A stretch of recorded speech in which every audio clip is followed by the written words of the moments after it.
Hi, everybody. I'd like to thank you for joining the Erchonia Lasers webinar, which is going to be run by Dr. Robert Silverman on musculoskeletal laser therapy, proven protocols for clinical success. For those that don't know me, my name's Simon Ramshaw, and I'm Managing Director in the UK for Erchonia Lasers Limited. We're a subsidiary organization for Erchonia Corporation, and we look after their interests in Europe, Middle East, and Africa. We'll also be happy to assist you further at the end of the webinar, which actually gets recorded, and Julie in the office will send the recording out to all attendees. You'll probably notice down the bottom of the screen, there'll be a question and answers box. It's on the right-hand side. So if you have any questions throughout the seminar, or the webinar, I should say, if you can put them into that box, and when Dr. Robert is finished, we'll get round to the questions, and anything else that comes up after the webinar, you can obviously email us as well. So I'm really happy to introduce pretty soon Dr. Silverman. A lot of you have probably heard of him. He's got a very impressive resume, which includes a chiropractor, clinical nutritionist. He's a national and international speaker, and he's author of Amazon #1 bestseller, Inside Out Health. And he's also founder and CEO of Westchester Integrative Health Center. He's also, a lot of you will be aware that we had a recent FDA clearance with the violet and red laser. And Dr. Silverman was also principal investigator for this level 1 FDA study. His new book, Super Highway to Health, is expected to be published in August. So we're all looking forward to a great read when that comes out. Anyway, without further ado, over to you, Dr. Rob. Thanks very much. Thank you, Simon. I greatly appreciate it. Well, good day, everybody. I'm excited to be here. As everybody knows, in the time I'm here in New York, I'm in what we call lockdown. And you will see that even though I'm in lockdown, I have every one of my lasers in my house and I'm utilizing them to their fullest extent. And I will show you a little picture of what I'm doing while I'm here. But more so, as Simon had said, I do practice in what we call Westchester Integrative Health. Monday through Thursday, I'm seeing patients all the time, and I implement low-level laser therapies with a multitude of other synergistic protocols and modalities to try and optimize my patient outcome. I can say this at the very beginning. If there's any takeaways for you, from me to you as colleague to colleague, I can tell you that it's revolutionized my practice. That is lasers, of course. I wouldn't want to practice without it, and initially bought them to be able to help myself and some family members. So a quick little note about me, you may notice it in some of the videos, I suffer from congenital torticollis. So clearly that's been a lifelong issue, always having musculoskeletal faults. Right now I'm home, my back is hurting because I lifted weights, and because of the torticollis, it allowed me to unfortunately have a biomechanical fault. With that being said, I use it for myself. I needed something because adjustments were no longer allowed to be performed on my neck because of the fusion, because of my congenital torticollis. So I had to seek out something else. I had to seek something in my crazy schedule that I could treat and use on my own, and laser without question fit the bill. And you will see as I go through the next probably 90 to 120 minutes, I may ask you for a little patience. Since I all know that we're home right now, I really want to be able to cover this information, tell you my story, tell you what I do in practice, and I do want to answer all your questions, so I'll ask for a little patience on that. I do want to share with you musculoskeletal laser therapy. I want to show you some really interesting protocols that I found that really have enabled me to have clinical success and reached optimum medical benefit with my patient base. Hippocrates once said, everyone has a physician inside of him or her. We just have to have it help in its work. The natural healing force within each one of us is the greatest force in getting well.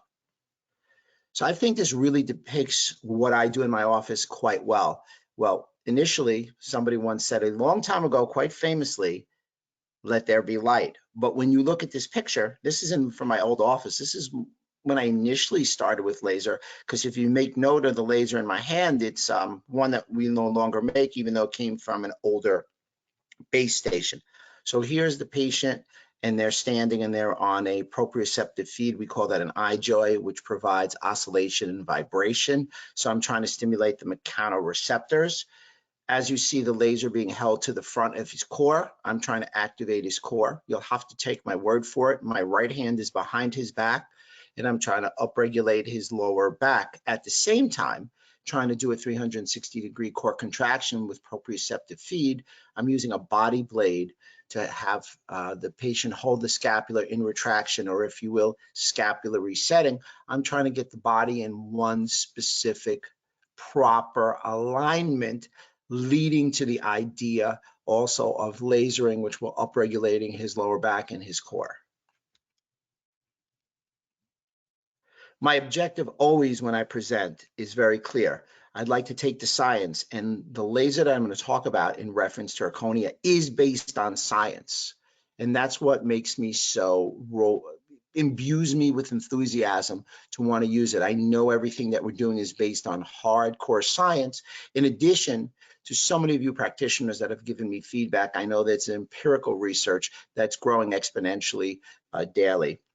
I want to take that science and enable you to be able to bridge it to what we call a Monday morning application. So I know we're all at home right now. However, I still want to make your time valuable. I want to be able to share a takeaway that you can do for yourself and your family at this time, maybe even 2 takeaways, and certainly share 3 to 5 takeaways when we get back to the office that we are ready to go. We're going to be shot out of a cannon. We're going to start helping people, and they will know that difference the moment they walk in that office, because they are going to come back.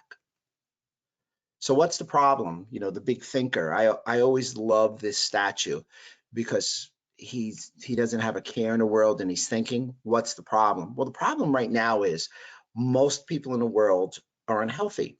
We're seeing a virus take over, and we're seeing a virus decimate so many people, and who's it truly attacking and getting worse outcomes with? Those who have these comorbidities, unfortunately. In America, where I'm from, 60% of Americans have at least one comorbidity. Many of these problems are lifestyle. And I know you in the UK and Europe and etc. All have similar issues to us, not quite as bad. However, all of us consume too much sugar. Sugar is a toxin. It works with the reward center in the brain. It's extraordinarily damaging to our overall health. We're eating too much processed foods, packaged foods. We're eating too much dairy. We are not eating the whole food meals that's needed to get the nutrients to allow us to have a healthy lifestyle. In addition, our immune systems, as I alluded to before, are under attack. So we're finding out those, again, that are immune compromised have different outcomes than those that aren't. And some of the problems right now, to do a regular problem, I mean, again, no one's allowed to treat any patients. People are home. They're cooped up. They're sitting. They're not doing ergonomic things. They're not getting enough exercise. They're in pain. They're not getting tended to. So when the lockdown, or whatever word it is, stay at home, leaves, people are going to be in pain, and they're going to seek us. So what's beautiful about these lasers is that they are able to help and treat and modulate pain, in addition to work, as I said earlier, synergistically with your chiropractic therapy treatments to get that kind of outcome that we're all looking for. So it is a musculoskeletal laser webinar. So what's my big idea? Well, I want to be able to share how to integrate laser into a practice. So many chiros and PTs and the like have purchased items and not implemented it, and then they got frustrated. So let me share some ideas with you on how you can get comfortable integrating laser into a practice. Dr. Oz, he's a very famous TV doctor, if you will. He craftily said that the Erchonia laser, which has been on multiple times on his show, was the no-pill pain buster. Succinct, well said. I said at the same time, not to as large a crowd, it was a local TV program. I called the low-level laser the most versatile healthcare tool of the 21st century. Versatile in that it can go from room to room. It's small, it's comfortable. Versatile in that it works for a multitude of conditions. Versatile in that all of us, as you know, having different skill sets in chiropractic, PT, medical, and the like, can get the similar outcome. I've always called the laser the great equalizer, in that everybody in the room becomes efficient at a very similar level, because once you press the button, it's sort of like a gun, the laser. You know, the gun is loaded. When you put the frequencies in, you press it and fires the gun, and it's the gun of health. So what's the big why? Give me 5 reasons people always ask, why would you want to incorporate low-level laser in my office? Well, number 1, it's effective. It's actually at the speed of light. That's sort of what we're mimicking. We're going to talk about photons and visible light and the like. 2, it's research-driven. Research-driven in that is FDA cleared. That's what we use here as a standard bearer. Erchonia has 17 FDA clearances, and of course, empirically studied. You know, when we get together, we talk about things. We don't worry if we're MDs, DCs, PTs, podiatrists, and the like. We talk about patients. And then you really realize how much it resonates that everybody who's using the laser typically has a great outcome. Number 3, it's practice building. I'm home now, so I'm not seeing patients. I'm seeing patients via telehealth. I'm very confident when I go back, because I think pain is going to be a big thing, that my practice will come back because people will choose me because of that option. Joint health. Well, we have a lot of FDA clearances to talk about joint health, and something which I think is sort of to the future and now, brain health. And if I had to add something to this slide, I would talk a lot about immune health now. I think that is, you know, obvious. You know, I was always taught when I spoke, don't state the obvious. So I'm going to break that rule, and it's obvious. If we can talk about immune health, we're going to captivate some people's attention. One quick slide on Erchonia. It was founded in 1996. First company in the world to get an FDA market clearance for the use of low-level laser. 17 FDA clearances. Has more clinical trials than other lasers combined, and really using the way that many conditions are treated by using research. Many of the companies, unfortunately, are copying the research. They're not doing it on their own, and that's not really going to take the field forward. One little personal aside, I can say that, you know, Simon was on, and he does a great job, and it's been a pleasure working with him. He is without question, a man of integrity and true erudite. Laser focus. Laser is an acronym. Interestingly enough, it means laser, light amplification by stimulation emission of radiation. It is a focused beam of light that emits photon energy. It's not a generator of heat. It's photon energy. All the photons traveling in the same direction at the same wavelength truly means coherent light. Now, that's one of the biggest ideas. 1, it's photons, and 2, it's coherent, non-scattered wave-like. When you look at the bottom, that picture really depicts what low-level laser looks like. And as you see, each wave is perfect. The red light will speak to the wavelength, which is going to be a key factor, which is 635, which is visible light.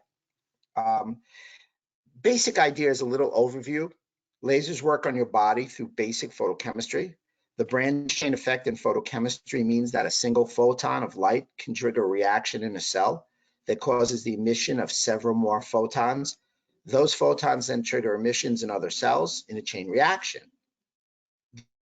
Signal is multiplied and causes a rapid and regenerative flow of energy through the cells. Here's an example that I like to use. Imagine that for some strange reason, I've set up 18,621 mousetraps on your football field, or as we call it here, soccer. I put a ping pong ball in each mousetrap. The mousetraps are your cells. I toss one ping pong ball onto the field and hit a mousetrap, which goes off and shoots its ping pong ball onto another mousetrap. So essentially, I've set off a cascade of bouncing balls. That's actually what happens when the laser hits a cell. The chain reaction moves through that cell and the ones around it, stimulating the healing process in several ways. So as a 35,000-foot overview, the laser stimulates the release of nitric oxide in cells, which expands blood vessels and lets more blood go through. That helps bring nutrients to the area and carry away waste products, especially the waste products produced by inflammation. For the areas that don't have a good blood supply, kind of like the discs in your vertebrae, increasing nitric oxide is very helpful. So as a brief overview, you're seeing that laser works non-painfully at fixing the body from the inside out. So Here's one of my most epigrammatic slides to really explain what low-level laser is. Photobiomodulation is a synonym for it. Low-intense light therapy is the effect, and I really hope this resonates, is photochemical, not thermal. That should be a critical element. It does not have to touch the skin for effect. We like it 3 to 5 inches away. There's nothing wrong with touching the skin. Light triggers biochemical changes with cells, can be compared to photosynthesis in plants. That really resonates with my patients because everybody in 7th grade, middle school, understands what photosynthesis is. And then photons absorbed by cellular photoreceptors and trigger chemical changes. That's what's going on inside the body. So how does it work? Well, essentially, low-level laser stimulates cell activation process, which in turn intensifies physiological activity. Light initiates this cascade of reactions because healing is essentially a cellular process: cell membrane, cytoplasm, nucleus, DNA. The laser, when you direct it to the effective site, the photons enter the tissue. Please make note, it alters the cell permeability. Cells are bidirectional, so should have nutrient ingestion and toxic egress, as I depicted a little before. Cellular photochemical reaction is that we're stimulating mitochondria. Efficient mitochondria will produce efficient ATP. We're not going to talk about the citric acid cycle here. However, ATP allows contraction and relaxation of the muscles, balances those muscles. In addition, when you're talking about upregulating mitochondria, as we all know, the #1 part of the body that produces or has the most mitochondrial cells is the brain. So ultimately, obviously, the brain would be a great choice to use the laser on. We'll show you some videos and some succeeding slides on that. Resulting effects: increased metabolic activity, vascular activity, and decreased inflammation. Here are the 3 main components that are critical to benefit outcome and why the Erchonia lasers are the elite standard bearer in the field. #1, active ingredient, wavelength. The wavelength will tell you the biochemical cascades. Dosage, please make note, low-level laser, low dose, not no dose, but low dose. Too little limits response, too much produces adverse effect. The delivery mechanism in which the light is delivered, coherent light with a laser diode. That's a critical element. Most lasers out there are LEDs, and they're to the tune of about 7% as effective. You want the coherent light with the photons at the right wavelength with an appropriate dosage. A key element to laser efficacy is, without question, absorption, then to penetration, not necessarily heat producing. 635, which is what we use in the Accelerate, we actually use it in all our lasers, is the frequency of a healthy cell, absorbable dose, visible light, and where DNA replication occurs. Essentially, this slide speaks to the idea of mitochondrial stimulation and the ability to upregulate transcription factors, increasing growth factors, i.e. stimulating healing. Ultimately, a low-level laser can increase collagen synthesis, leading to healing of acute and chronic wounds. It will help heal, and not limited to, skin, nerves, tendons, cartilage, and bones. I usually refer to those items or those structures with the red light 635 because we're going to also introduce another wavelength and another colored light. Great study. Low-level laser is great for pain relief because it increases metabolism and the transport of action potentials in neurons. So someone like me who does a lot of nerve work, does a lot of neurodynamic tests, neurotension, I found applying the red light across specific nerve dermatomes has really helped resolve many different peripheral nerve injuries. So it's increasing the action potential. Rockhind did a lot of studies on this. So if you need any more information, I'm sure the team will be happy to share those studies with you. This may be one of my favorite studies in that we really spoke about the idea of longevity with people who had knee injuries. So essentially, they had 70 older patients that had tri-compartment, bilateral, 3 compartments, both legs, and they needed knee replacement surgery. So they did a study in the interim, and the study spoke to the idea of everybody's left knee received physiotherapy or physical therapy and a sham laser. So 15 out of 70 of those elderly patients at that point needed joint replacement. So that's a substantial drop from 70 to 15. Let's be real, if you will. However, with the right knee, they received low-level laser and physiotherapy.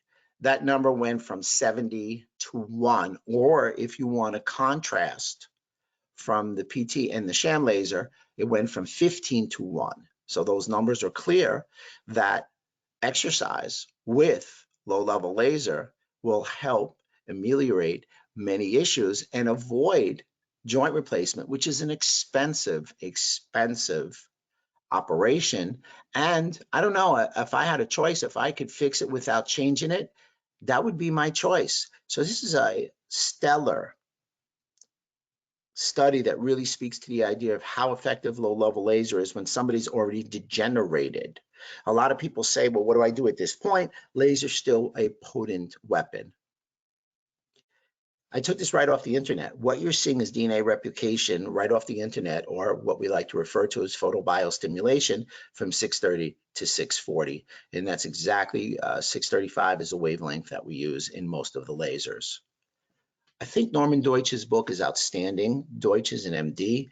Deutsch, as I said, I'm in New York. He's about 30 minutes from me. He's actually in New York City. I'm in a suburb.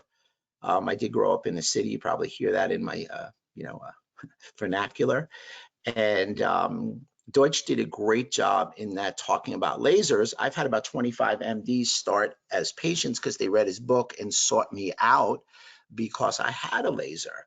Now, Deutsch's book, The Brain's Way of Healing, speaks to the idea of chapter 3, really talking about neuroplasticity.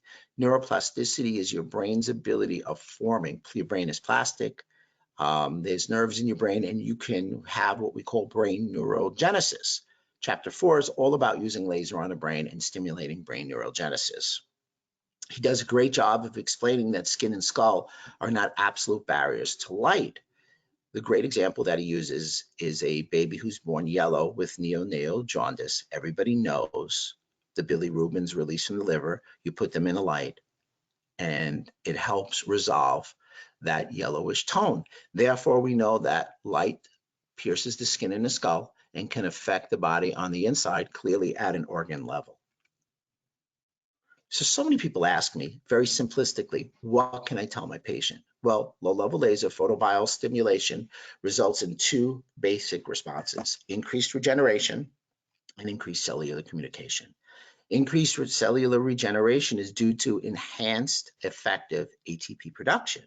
Increased cellular communication is due to the fact that the body's all interconnected via the nervous system, via the living matrix, and all the cell membranes are talking to each other. So again, increased cellular regeneration, increased cellular communication.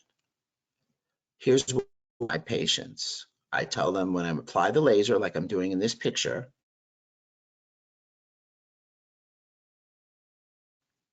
that the low-level laser should modulate or control some pain, reduce inflammation, increase blood flow, stimulate nerve tissue growth, and improve memory and focus. One note, I always use a baseline of a pain scale and a baseline of a movement or testing, because I believe that baseline enables the patient to know the beginning of where they are and what the treatment has done for them. The benefits of low-level laser are very simply none. This is for me to you, from colleague to colleague. Number 1, it's non-toxic. There's virtually no contraindications. The contraindications on laser are the same on any modality, pregnancy, etc.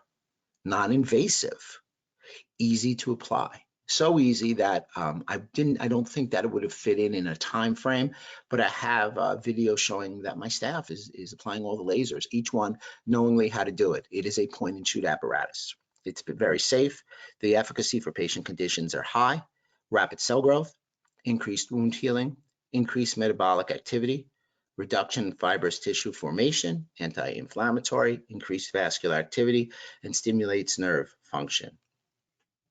Here's a schematic illustration of a litany list of human diseases that I took right off the internet. If you look, it's a citation of November 2019. Here's a list of many of the different conditions that low-level laser will help and allow for a better outcome.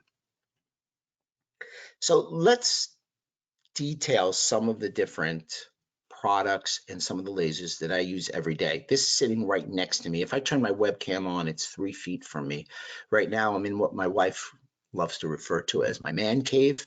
I'm looking at my driveway and I have what we call my base station right at my feet and my PL Touch behind me. And if I go downstairs into my gym basement, I've got my FX635.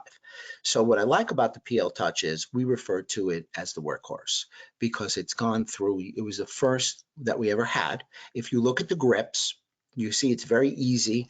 It adapts to many people's hands. So it works for someone who has a larger hand like myself and others like my wife who has a very petite hand. It's very light. It's slightly over a pound. Simon and I literally could play American football and I could throw it to him and we could catch it. If it fell, it's very, very durable. The big takeaway here is that it has 2 heads. And this is the difference maker for the PL Touch, that it has a split head approach. So therefore, if you wanted to, in a Hoppenfeld setting, you could add afferent and efferent nerves at the same time or split the heads and work 2 different areas. The Erchonia PL Touch laser was the first laser given an FDA market clearance. It is a 635 nanometer, each one of the heads. It's 7.5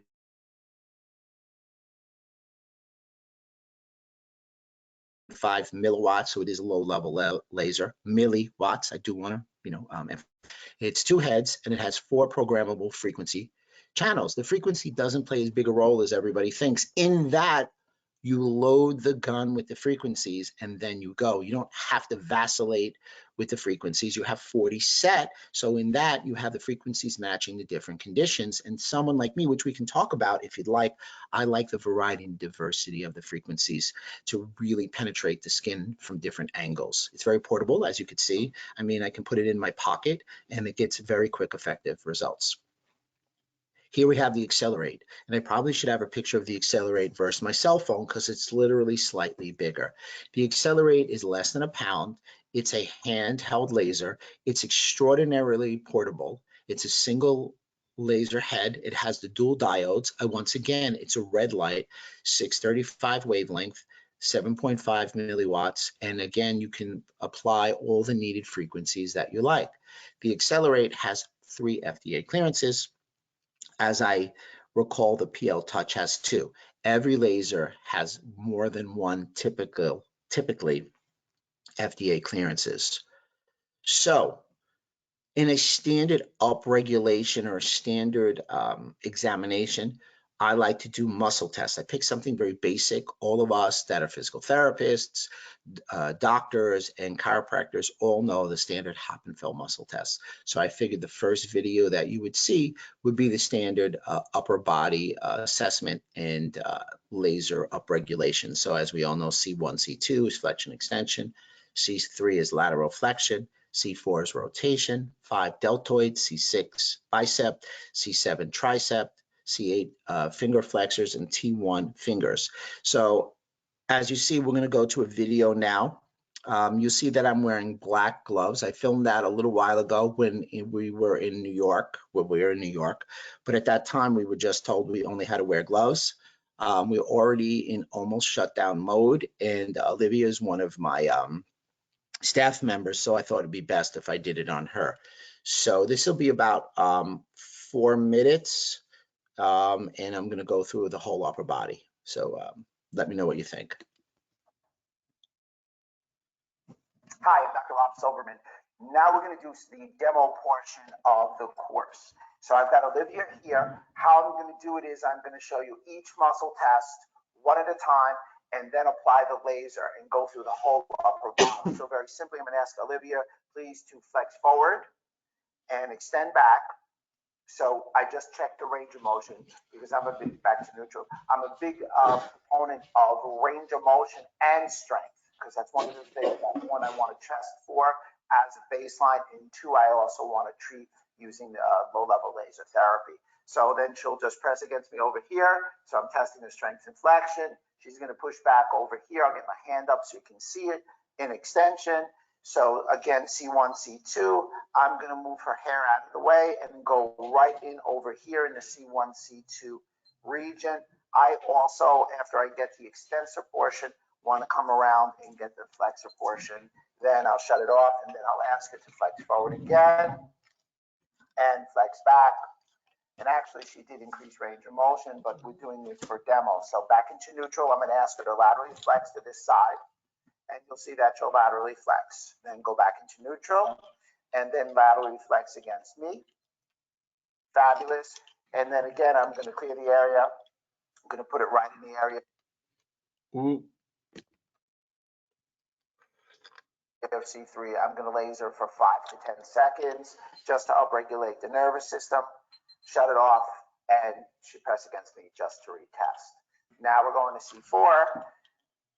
C4, she's going to rotate to the left. Fabulous. She has great rotation there. She's going to come back, and then she's going to press against me trying to rotate. So I'll have her do that. Terrific. And then last but not least, of course, I'm going to go right in the C4 region, clear the hair out of the way. Really good addition is ask them to move against you while you're lasering, press against me.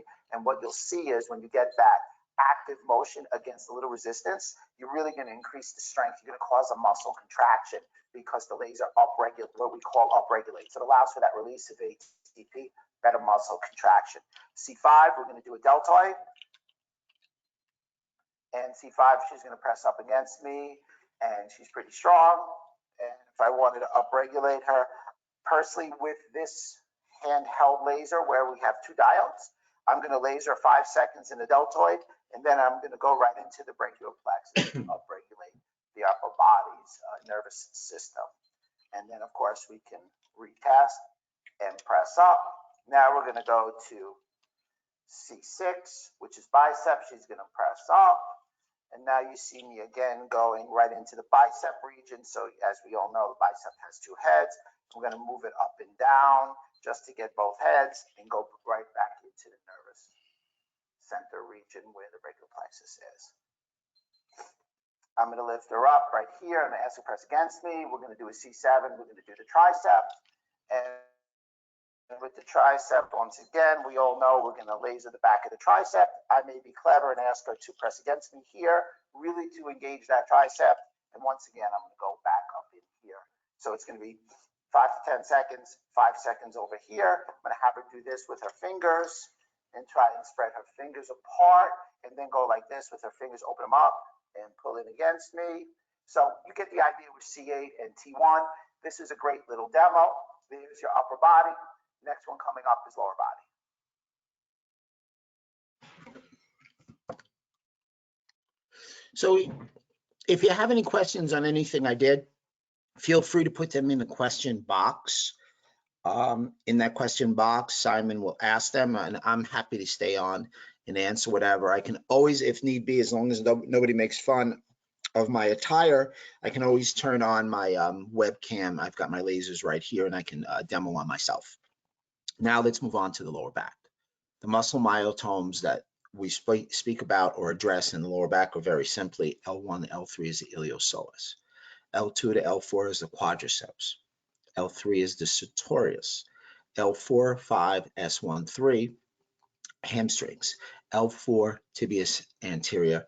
L5, toe extensors. L5 also, you can test the glute medius. S1, peroneus longus and brevis.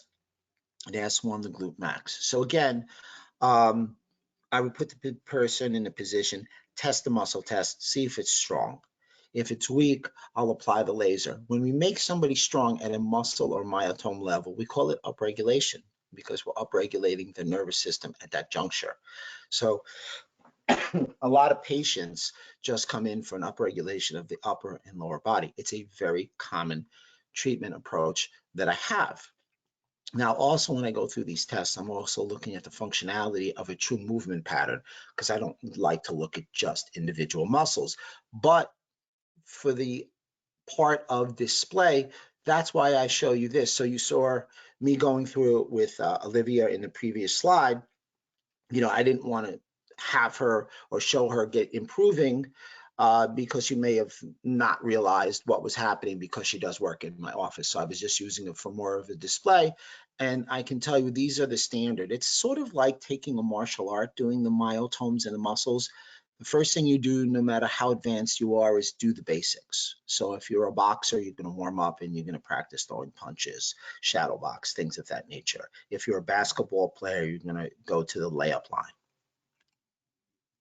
So something that I like to do a lot of is laser motor lock-in. So it resets the neuromusculoskeletal system in a three-dimensional motion. Essentially, I'm having the patient walk, because facilitated bodies are allowing global integration. 5 seconds, eyes open, 5 seconds, eyes closed. So essentially 5 seconds, eyes open as I laser the spinal cord. 5 seconds, eyes open as I laser the brain. Then I have her close her eyes for 5 seconds at the spinal cord and at the brain. It's a cross crawl, right arm, left leg, left arm, right leg. You can see where I'm aiming and I'm pointing at the brain. So when I'm done with all my treatments, I always like to do a laser motor lock-in to engram the change in movement and engram the change in strength by upregulating the central nervous system and the brain. So here is a example, and here is a video of me doing laser motor lock-in. Locomotor lock, something I do with all my patients after all treatment, and certainly after all laser treatments. Very simple. It's mimicking cross call. She's going to walk in place. So I'm going to have her walk in place, if you will, right now. And I'm just going to laser her spinal cord for 5 seconds. Laser to her brain for 5 seconds. 1, 2, 3, 4, 5. I'm going to ask her to close her eyes and laser her spinal cord while she closes her eyes. Hopefully she doesn't walk away. And then 1, 2, 3, 4 with her eyes closed. So essentially, you're trying to get a movement with a laser to the spinal cord and the brain to engram the treatment. One of the biggest mistakes that we make is we don't engram treatment after we do it. This is a great way to engram the treatment.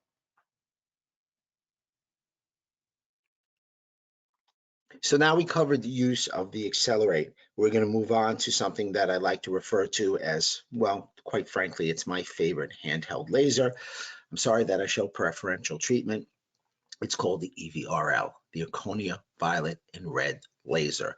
So the reason they obviously call it Erchonia Violet and Red Laser is one of the laser diodes produces the 635 red laser, and some of the other diode produces the violet light, which is 405. So you'll see that this mixture, for me, enables even the highest level of clinical outcome. So why would I want to use the violet light? Well, for me, the violet light enhances physiological outcomes because it has more energy per photon. Therefore, we don't use as much power in milliwatts. It's only 5 milliwatts. The violet light, interesting, it typically works, it's more effective in a shorter period of time. All lasers work quite promptly and quickly. The violet light is antiviral, antibacterial, antifungal. It has a greater response to immune function. So right now, obviously, the addition of the violet light would be critical for you at home and critical as we get back to work. The 405 light has a bactericidal effects on a wide range of medically important bacteria. It's been used in hospital settings to reduce bacterial bioburden. Here's a study where the 405 light was used on Staph aureus, and we know that Staph aureus is a pathogenic bacteria. Which organisms are most susceptible to violet light? Gram-positive and negative bacteria, or what we like to refer within those genre is pathogenic bacteria. Microbacterium also poses an issue in that the violet light should help with that. Mold, yeast, fungus, and parasites. So you're seeing why it's an immune enhancer. Not to diminish the red as immune enhancer, The red is also excellent, and I'll go into some detail for interleukins. And as we all talk about specific interleukins, what's taken the world by storm, no pun intended, is the cytokine storm. So before we leave, I will share you a short, tight COVID-19 protocol, and of course, we're going to use laser in it. So the light antimicrobial effects. Some of the big advantages to using the light alone to kill resistant microbes: the light is not as harmful to the host tissue or surrounding compared to UV light, and no dye is required. So the big premise, the big takeaway there is it doesn't really do any damage at all to us. It's positive, it's helpful for us, whereas it's able to kill specific microbes. The most effective range in the violet range, if you will, or genre, is 390 to 405, and we've hit the sweet spot with EVRL at 405 nanometers. Here's a great study that spoke about in 2017.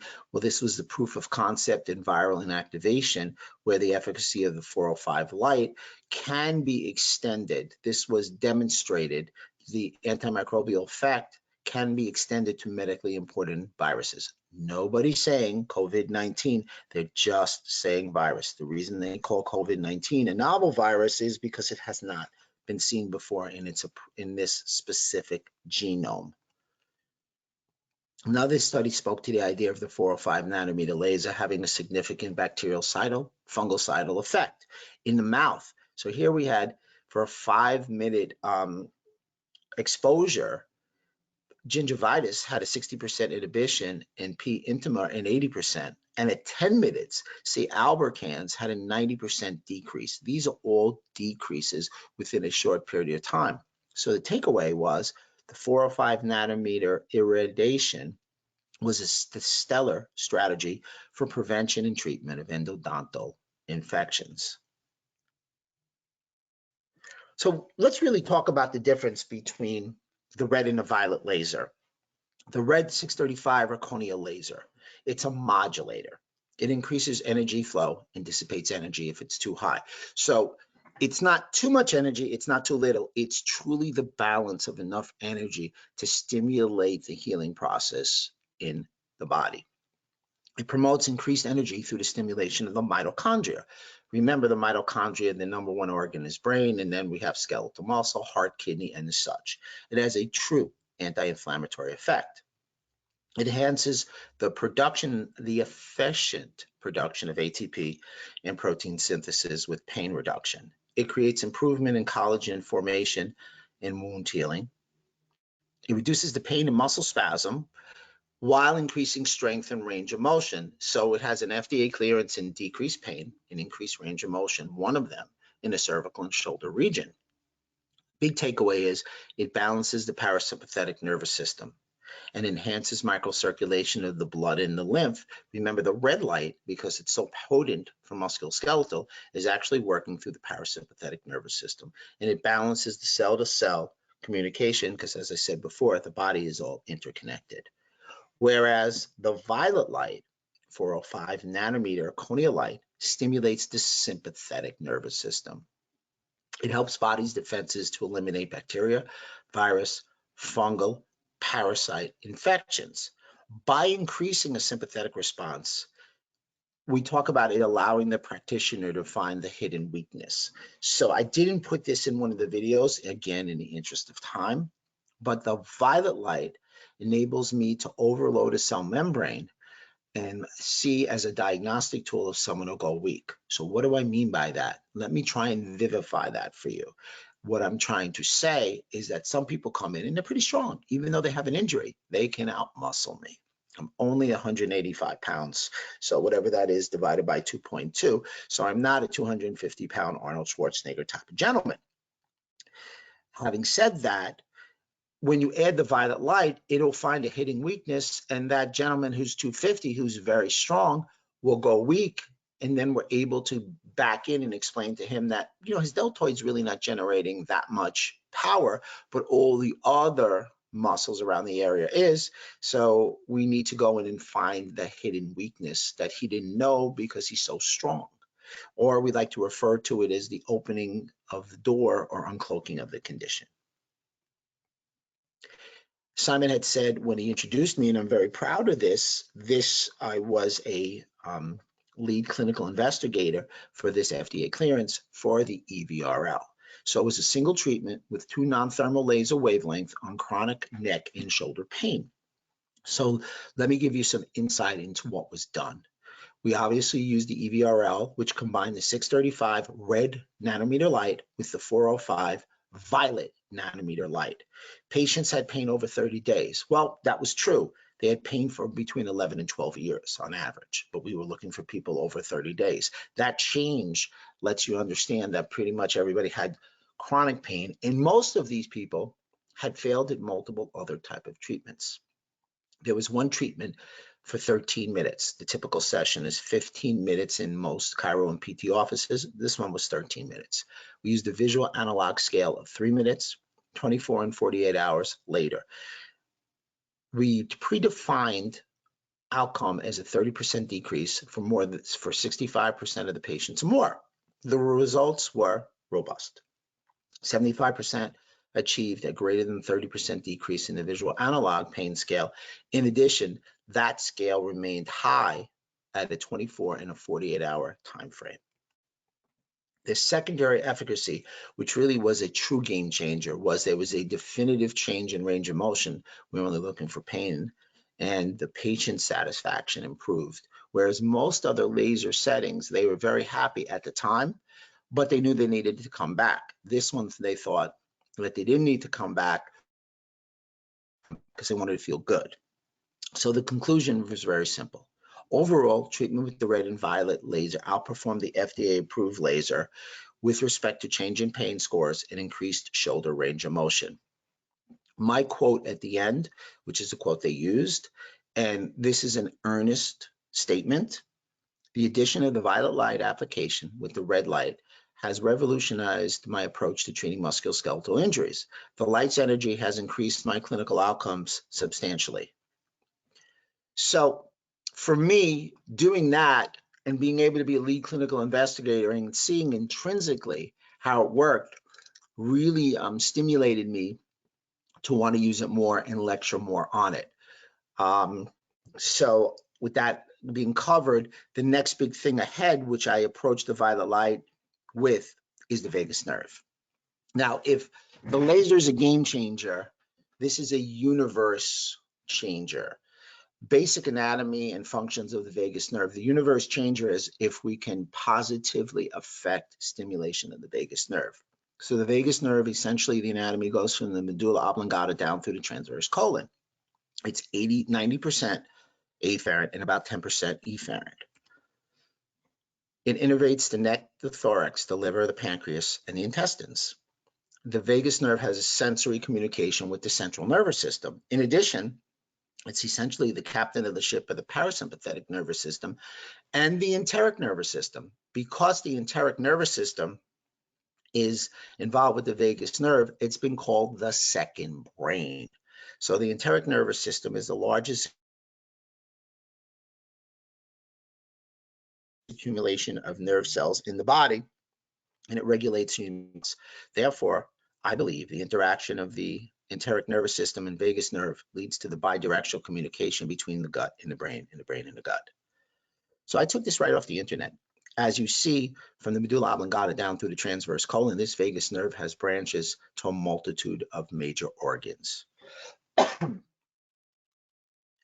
Vagus nerve, its primary functions are parasympathetic. It's responsible for the operation of the digestive tract, heart rate, and respiration. It actually has a special sensory, provides sensations of taste from behind the back of the tongue, sensory, operating specific mechanisms of the abdomen, heart, lung, and throat, and its motor function. Most people don't realize it does actually have a motor function. It enables the movement of the neck muscles, enabling speech and swallowing. There a little story about the swallowing. I actually had a chiropractor bring his daughter in. The daughter was 22 years old and had a vagus nerve problem and a swallowing problem. Every time that patient wanted to swallow, she had to move her neck to the right to try and stimulate her left vagus nerve. Why it was left, we couldn't really ascertain. So I offered a piece of chocolate to see if this were true. And of course, who doesn't take a dark piece of organic chocolate? And she chewed on it, and she had to do it. After 2 laser treatments, she had stopped subconsciously needing to stimulate the vagus nerve. She actually felt the tone in her throat, and without question, she was a game changer. She periodically comes in once a month, once every 3 months, just to get upregulation of that. And I have a little mixed, remiss feelings because I really should have videotaped it. But having seen that really excited me in the fact that the kind of impact that you can make on people to help them with swallowing, understanding what that nerve can do. In a concussion form, vagus nerve is a rest and digest nerve. Just remember that the parasympathetic and the sympathetic systems cannot be dominant at the same time. Following a concussion, typically you shut down the parasympathetic nervous system, affecting the functionality of the vagus nerve, ultimately affecting digestion through a mechanism called the migrating motor complex, MMS. The migrating motor complex is a peristaltic contraction of the small to the large intestine. So therefore, sorry, I'm suffering from heinous allergies right now. Post-concussion, you're actually going to shut down the tone of your vagus nerve and it will damage your digestion. So one of the big takeaways is when you hit your head, you affect your gut because you're decreasing the tone of your vagus nerve. So vagus nerve at the interface of the microbiota gut-to-brain axis, essentially low vagus tone is seen in IBS and IBD. The vagus nerve helps with decreasing peripheral inflammation, and also low vagus tone will speak to the idea of a decreased secretion of hydrochloric acid, pancreatic enzymes, and reduced bile. Bile is a critical element for overall gut health. So targeting the vagus nerve through stimulation would be of interest to restore the homeostasis of the microbiota, your ecosystem, all your bacteria speaking to your gut and your brain. So it's truly the microbiota gut-to-brain axis. Vagus nerve stimulation, by stimulating it, and obviously the picture depicts that in many medical instances, they want to use a stimulator via operation. We're talking about laser. So stimulating the vagus nerve increases acetylcholine, reduces inflammation, improves outcomes in rheumatoid arthritis, and inhibits cytokine production. To piggyback on that last slide, vagus nerve stimulation enhances motor and cognitive recovery, great for decreasing cerebral brain edema and inflammation, offers neuroprotective effects by reducing damage to what we call the blood-brain barrier.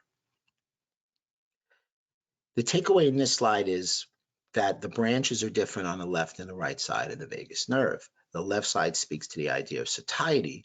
The right side speaks to the idea of mood and behavior. Great takeaway here is they gave mice that had autism. I never knew that mice had autism, but in this study, they claimed that the mice had autism.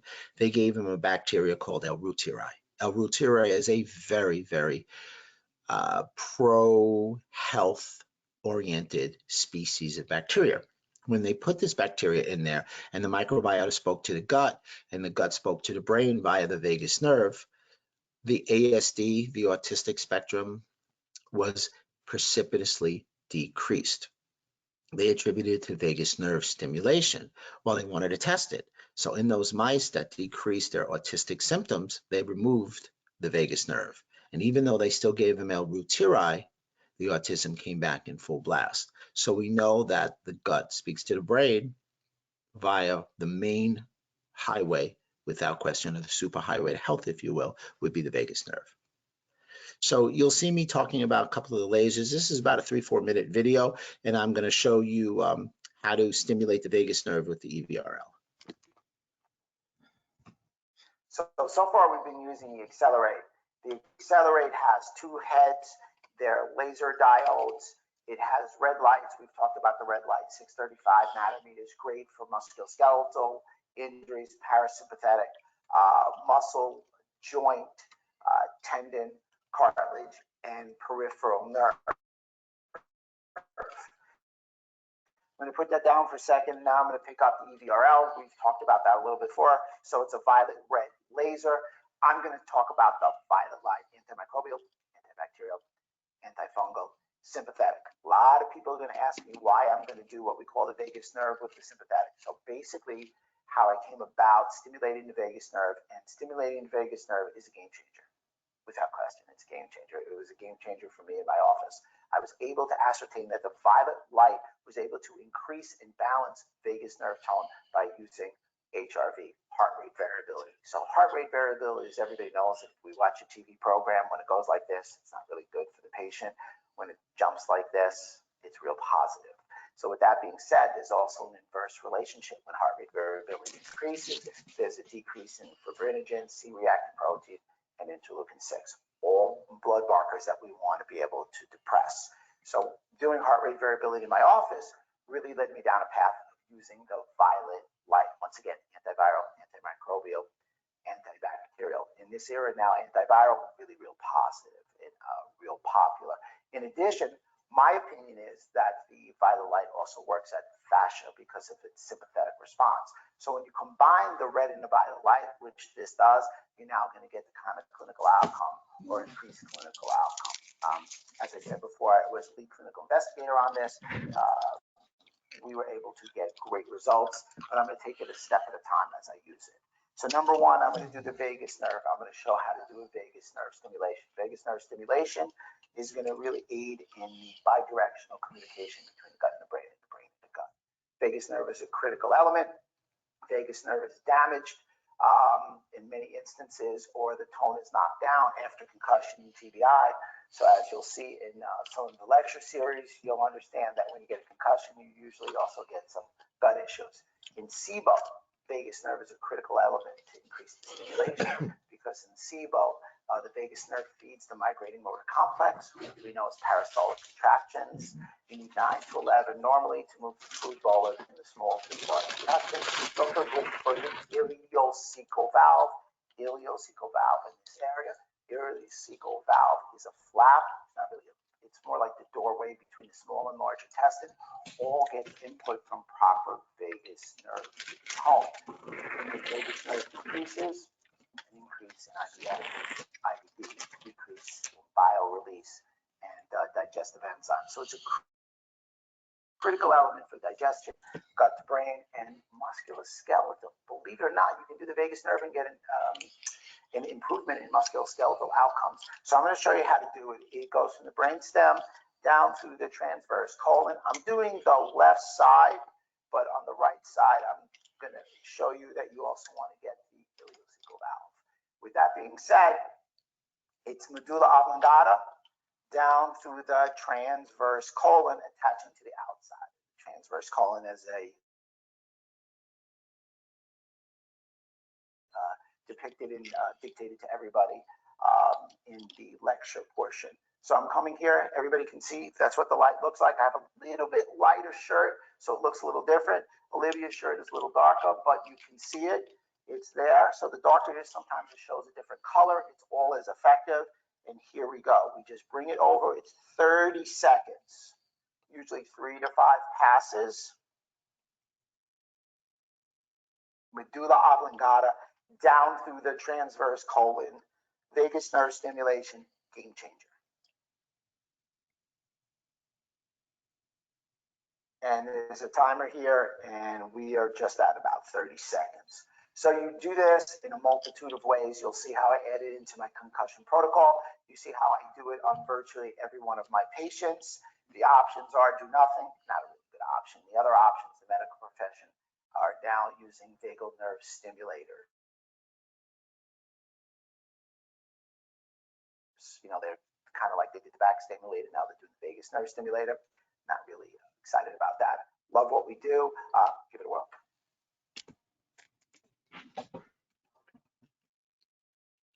So now that you saw me demo the vagus nerve and using EVRL, I think it's time to get to some key laser protocols for musculoskeletal injury. I am going to emphasize the lower back. Since 8 out of 10 Americans have lower back pain, that follows suit through the world. Lower back is going to be the #1 thing that we're going to talk about, #1 thing that we're going to treat. So let me share some factoids, information, and let me show you the protocol.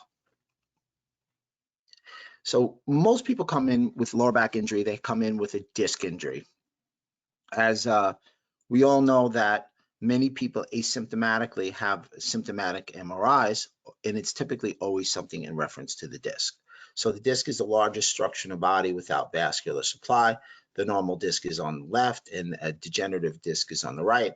We have some different types of disc injuries. The two most common clearly are bulge and herniation. Most of that typically can be treated in a conservative manner, and usually, if done appropriately, does not have to result in surgery. Let's go through the anatomy of the disc. So the nucleus is a gel-like substance. It's 80% water. It is a gel-like substance, but it's much more liquid than we give it credit for. If we were to look at a video or go back in the anatomy lab, if you will, we would come to the realization that it's leaking more than it's a jelly donut, as we've always used, most of which is made of protoglycans. There are some type 2 collagen fibers. There are a small amount of elastin fibers. The annulus, which circles around the nucleus in the disc, is also about 2/3 water. The outer layer is made up of more disorganized collagen bundles and a greater proportion of vertical fibers, almost all type 1 collagen, whereas the inner layer is made up more of water, PGs, and predominantly type 2 collagen. So the inner layer mimics the anatomy more of the nucleus, whereas the outer layer mimics more of the bone. So when you look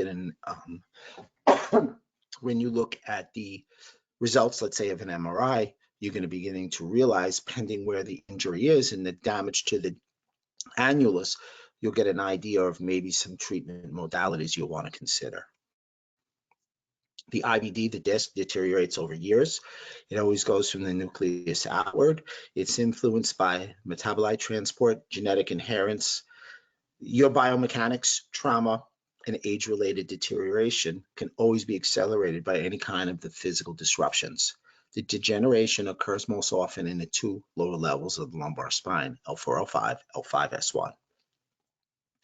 The critical concept of the disc is very simply, healing of the disc periphery has the potential to relieve discogenic pain by reestablishing the physical barrier between the nucleus and nerves and reducing inflammation. So what I like to explain to my patients is it isn't the pressure of the disc, it's the chemical irritants of the disc material, which are foreign once they get outside the annulus.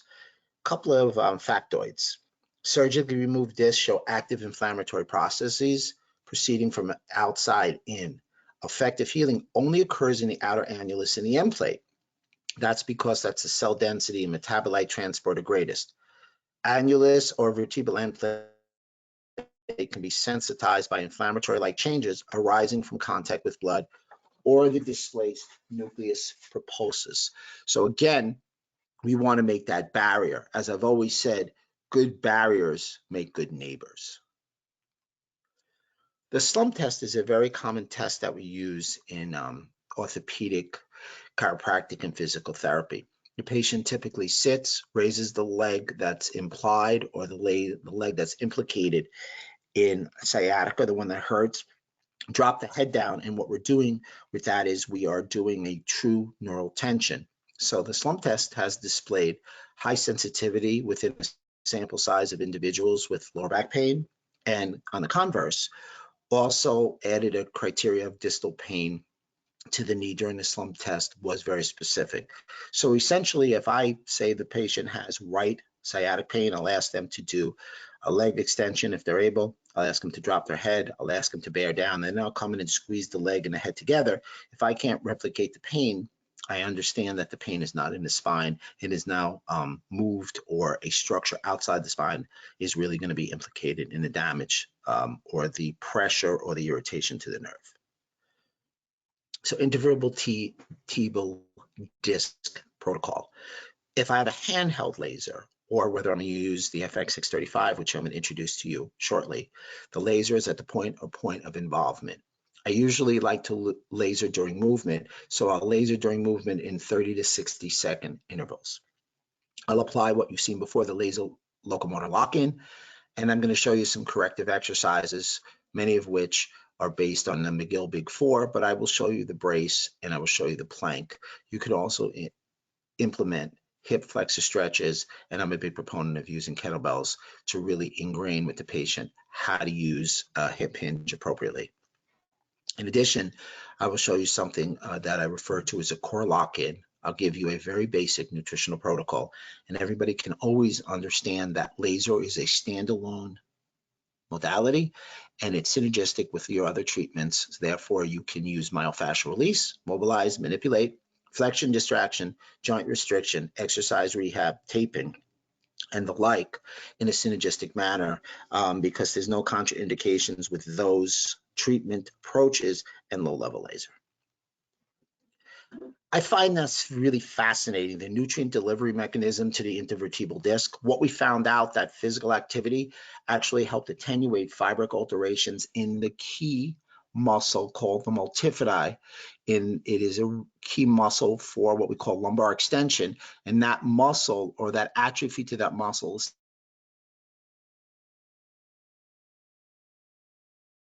routes in which we can get nutrients to the disc, if you will. Well, nutrients, you want to get to the vascular supply routes, which are not many and they're not very potent. So you get the capillary end beds and vertebral end plates, peripheral annulus fibrosis, leading to transport mechanisms, ultimately trying to get to the disc by diffusion and convection. So the takeaway here is physical activity is really going to aid in getting nutrients via this vascular supply routes, and it's going to be a key element to engage and hopefully facilitate the multifidi muscle. So there's an old PL 5000. I just kept it because I just want to show you how, and this is a sort of tongue-in-cheek approach, how difficult it is. It is very easy in that all I'm doing is pointing and shooting at the patient's lower back. So you can use a handheld if you like, if you have one, to work on lower back is what my takeaway is. Some literature on the low-level laser and spinal cord injury.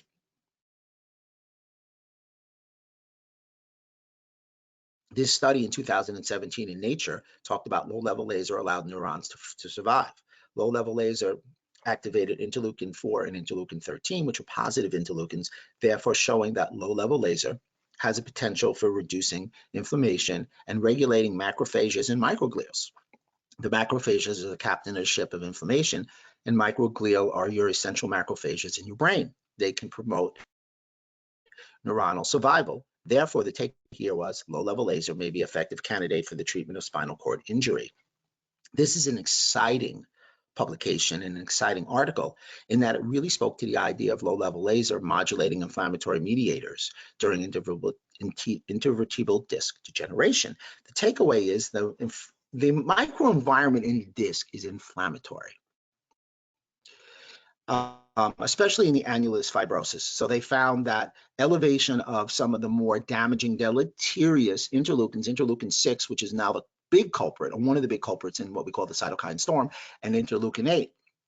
Now, results indicated that low-level lasers are a potential method for IVD treatment because in this study, 405 nanometers most positively affected interleukin 6. Well, if it also positively affected interleukin 6 in the back, it also may also positively affect interleukin 6 through the body. Hence, we can take the next step. In addition, if I may piggyback, 635 is great for interleukin 8. So that combination of the EVRL between the violet 405 light and the red light 635 really synergistically doesn't just give you musculoskeletal health, doesn't balance the parasympathetic and sympathetic system. It does for autonomic system efficacy, but it also is a great immuno booster. Here's some of the literature that I would recommend people take a look at to see what very easy starting points you have for nutrients in the lower back. So here's your fish oils, your EPA and DHA in a 2-to-1 ratio. So that is what I most recommend. The study here was very direct in that fish oils have dietary supplementation, reduce systemic inflammation by lowering the arachidonic acid, those are inflammatory omega-6s, to fish oil ratio. So therefore, this amount, 4 to 6 grams, which is a little higher than most people typically look at, has a potential for protective effects on the progression of spinal disc degeneration. In addition, vitamin D, which really should be called hormone D, and it's vitamin D3, about 5,000 IUs with K2, is shown to be most effective because subjects with vitamin D deficiency showed a 2.3 times more likely capacity to have lower back pain than those had normal vitamin D. As we all know, most of us don't have normal vitamin D levels, or in our patients don't have normal vitamin D levels. Therefore, supplementing with vitamin D, certainly when we're inside and lockdown, is a great choice. So the combination of omega-3 and vitamin D would be a great choice to ensure lower back healing. You do this with low-level laser, and now you've upgraded substantially. You do some nutrition with low-level laser and exercise, and once again, we're getting that synergistic outcome, and people are going to flock to us because we're using the multitude of treatments and protocols to enable them to get the best outcome possible. I call this sort of like a food for thought. So musculoskeletal conditions and chronic disease. Many musculoskeletal conditions increase the risk of chronic disease. They analyzed over 2 million people that showed arthritis increased the risk of cardiovascular disease. So therefore, prevention and early treatment of musculoskeletal injuries, neck and back pain, osteoarthritis, and the such, may play a role in preventing other chronic diseases. So let's pause for a second. Let's look at, and the name of this particular webinar was musculoskeletal injuries, laser, etc. So if we're able to impact and decrease the growth of osteoarthritis and damage to the neck and the pain, we are actually positively affecting these chronic diseases. So BMC Medicine, September 25, 2018, is really speaking to the idea when you're doing musculoskeletal work and allowing these musculoskeletal injuries not to become chronically inflamed, you're avoiding chronic disease, because chronic disease are usually a byproduct of an elevation of inflammation. So if again we can segue it into these comorbidities of COVID-19, the biggest problem is these people walking in have system failures and elevated inflammation. Because if you're inflamed and then you're releasing more cytokines to fight off a pathogen, that's when it becomes, the release of this cytokines becomes what we call a storm, and therefore we're damaging our body. Same thing holding true. Our goal, and this is why the laser for me, this is my main reason for using the laser. It enables me to manage and modulate inflammation. By doing so, it doesn't shut inflammation off. We need a little to heal. It never lets it get too high and never lets it last too long. The ability to manage and modulate inflammation is a critical element for people's overall health and enables them in most instances to avoid chronic disease. So let's talk about low-level laser for chronic low back pain. So this is the longest video I have. This one's going to be about 8 minutes, and I'm going to run you through a multitude of protocols in my rehab office. So here we go. Hey guys, so it's that break in the seminar where we're going to go to video, and here we are in my rehab room. So everybody now knows that I actually have a rehab room we practice. Here's the FX635. This is without question one of my favorite lasers. As you can see, it's very aesthetic. It's very gothic looking. When patients see it, they notice it and it looks powerful. People start to actually look at it and say, wow, this must really work, because look how it looks. You've got your arms, you've got your 3 diodes. Some differences in the diode from the handhelds. The diode is 17.5, 1, 2, 3, each of which is 17.5 milliwatts. Little more power, and these diodes actually circulate. So as we talked about it before, the body is like a pool of water. Really a good metaphor. The handheld, very effective, is putting food dye in the water. So it goes right in a concentrated spot, and then ultimately, slowly, gets through the whole pool of water, so you get a systemic effect with the laser. With this particular laser, it's beaming 3 different ones. Verse 1, getting in with absorption even quicker, but it's spinning them all around. So you guarantee not just the emphasis on the local area, a little stronger, you're getting the whole body system even faster. So let me turn it on. It's an easy, just point and shoot. And as you see, there you go. You can see I pointed it down at my leg. All 3. Look at the 360 area. 120, 120, 120. So there's some of the inherent advantages with it. Some of the other advantages is it's a built-in stand. As you can see, the laser's in the stand. So it has an FDA clearance for plantar fasciitis and chronic lower back pain. The first laser to have an FDA clearance for chronic lower back pain. With that being said, I've got Olivia. She's going to come on down. She works in my office. We're going to set her up on a plantar fascia protocol. So she's going to go here. Excuse me, turning my back. Just sit, put your leg up. Excuse me for turning my back to the video. And I'm going to put it in a position right over here. I'm going to take a step here. So you've got 1, 2, 3. So the FDA clearances for the plantar fasciitis were very simple. It was 6 treatments in a 2-week period done by podiatry artery right over here to stimulate that. We as chiros don't look at arteries enough. That's all they wanted to do. Most people think plantar fasciitis is the bottom of the foot, and it truly isn't. The bulk of plantar fasciitis is plantar neuropathy, which is almost up to 75%.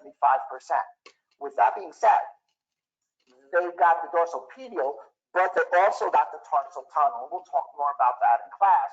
But with the tarsal tunnel being positively affected with the red 635 nanometer light, you got a better action potential. That's where the plantar neuropathy really goes, through the tarsal tunnel. And also, excuse me, you also got the inferior calcaneal nerve coming off the branch of the tarsal tunnel, coming right here, leading to about 20% of the incidence of plantar fasciitis. We can go over some hand ideas on how to ascertain if it's true plantar fasciitis or plantar neuropathy. FDA clearance, here you go, real simple. I use it for about 10 minutes in the local area. Gonna lift it up right now, real nice and light, still attached. Could you go, you know what, just lay back. She's in the position. So here I'm gonna go and put her in position. This is a little change to what they did in the FDA clearance. I found this to be most effective. I wouldn't normally start with this. I would do it after I do the lower back, but she's in position for the video, and we're going to go right here. So we're going to get a whole lumbosacral plexus, the whole lumbosacral plexus. Within that lumbosacral plexus, we're also getting, interestingly enough, the hip flexors. So I use the laser to go to the front part of the body also. This would be the second 10 minutes. So my FDA clearance, the way I use it is 10 minutes prone, 10 minutes supine, and here's what I'm getting supine. I just leave. I'm out. My staff can set this up. Now, she could also do some very interesting things. She can also do some bracing, some tightening. If she wanted to be a little more comfortable, we moved the Dutchman's roll, but I could put the Dutchman's roll under her leg. You could put a pillow there to make her head more comfortable if you need it. She can leg and foot up and move. So now what I'm going to do, you want to give it to me? Great. There you go. Camera woman's helping me out. Now we got the Dutchman's roll. Perfect. Easy. Just take the Dutchman's roll out. Gonna throw it back. Offset. Can you switch like a pancake? Flip over. Put the headpiece down. And here's how they did it. Now, if you can really see, I'm just going to lift it up higher so you can see. Look at the area it's covering. It's getting the glutes. It's getting the lumbar. And I'm gone. Meaning I don't have to do anything. Now, I'm not going to make Olivia do it, but if you want, Sean can go in a tabletop position and we can demo some of these with the handhelds, whereas they could go into a bird dog, a front plank, a side plank, and some rehab movements that are needed. You can have them do it here, because if they go on tabletop, it lifts up high. Also, if you look, you can go to the floor, put a mat down, and have them do it. But the easiest and simplest thing that you can do is right here. And I'm standing here, relaxing. I'm in another room. I'm treating someone. Real easy to perform. I'm just going to put this in a different position now. And I'm going to have Olivia stand up. And I'm going to show you the concussion protocol. So have a seat. Get your Terminator glasses on.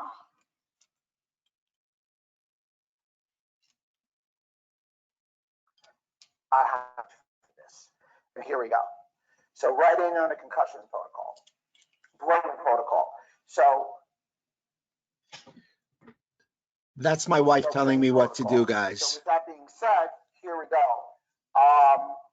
What you're seeing is you're seeing the temple position. So I do 10 minutes in the temple position, and then I can do 10 minutes in the mohawk position. The mohawk position is pretty popular.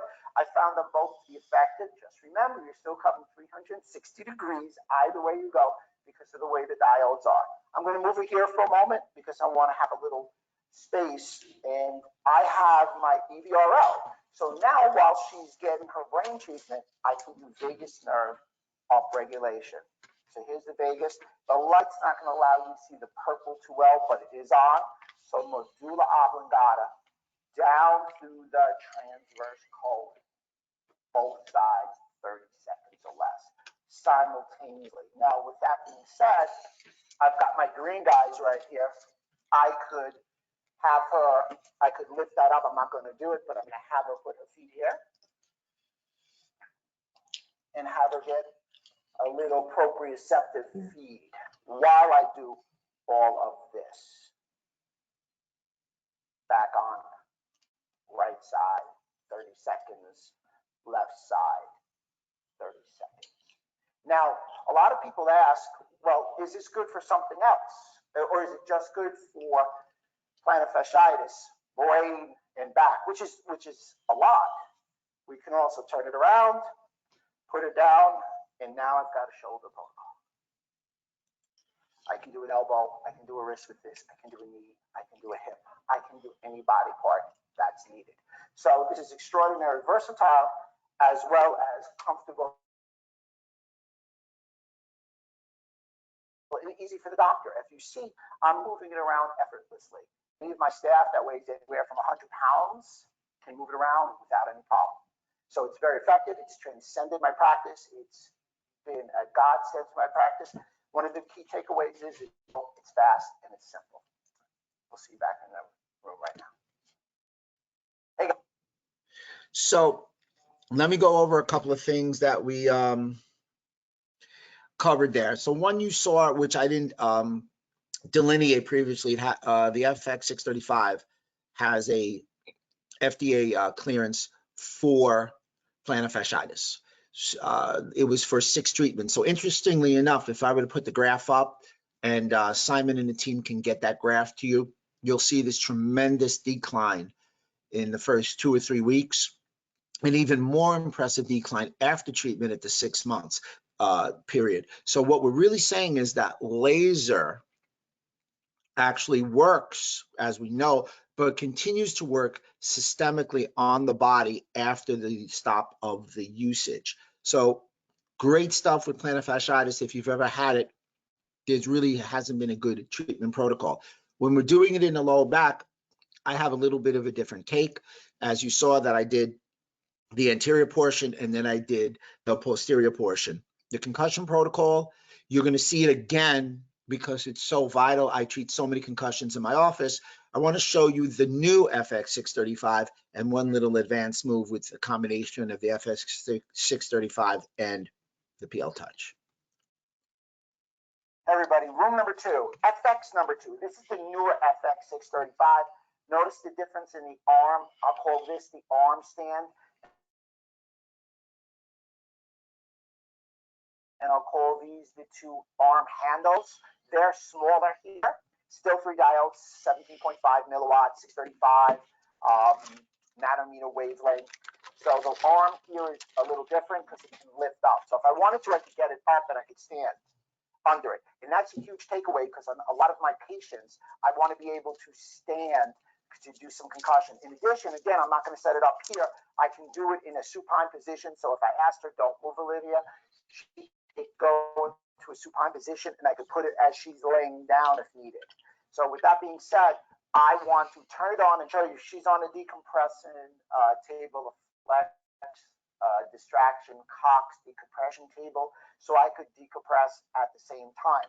Let me press the button and now she's working. I'm going to come over here and you can see it's the same.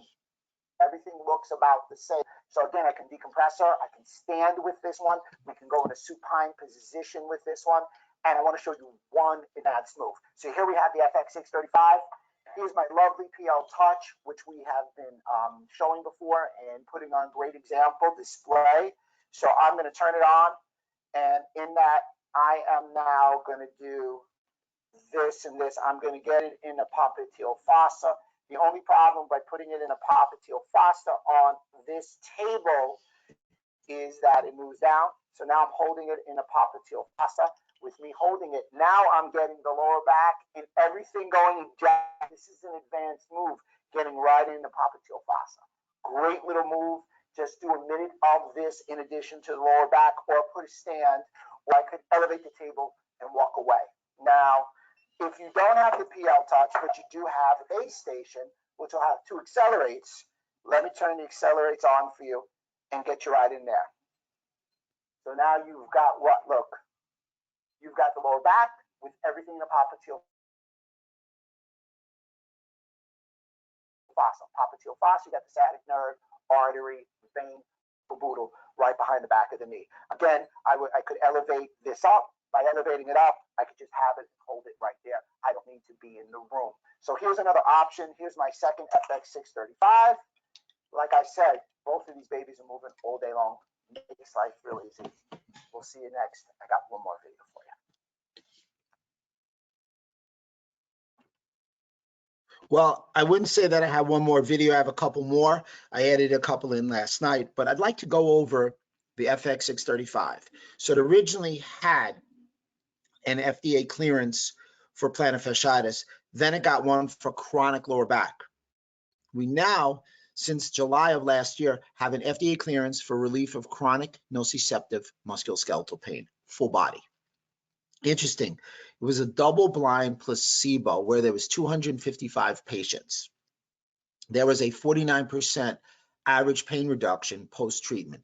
8 treatments, just low-level laser. No other therapies were used.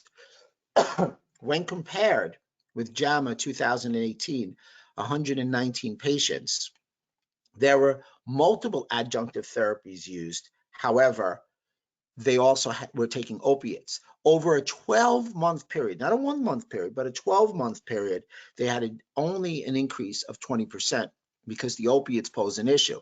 As an FYI, 2 lumbar adjustments over a 90-day period decreased the prescription need of opiates by 55%.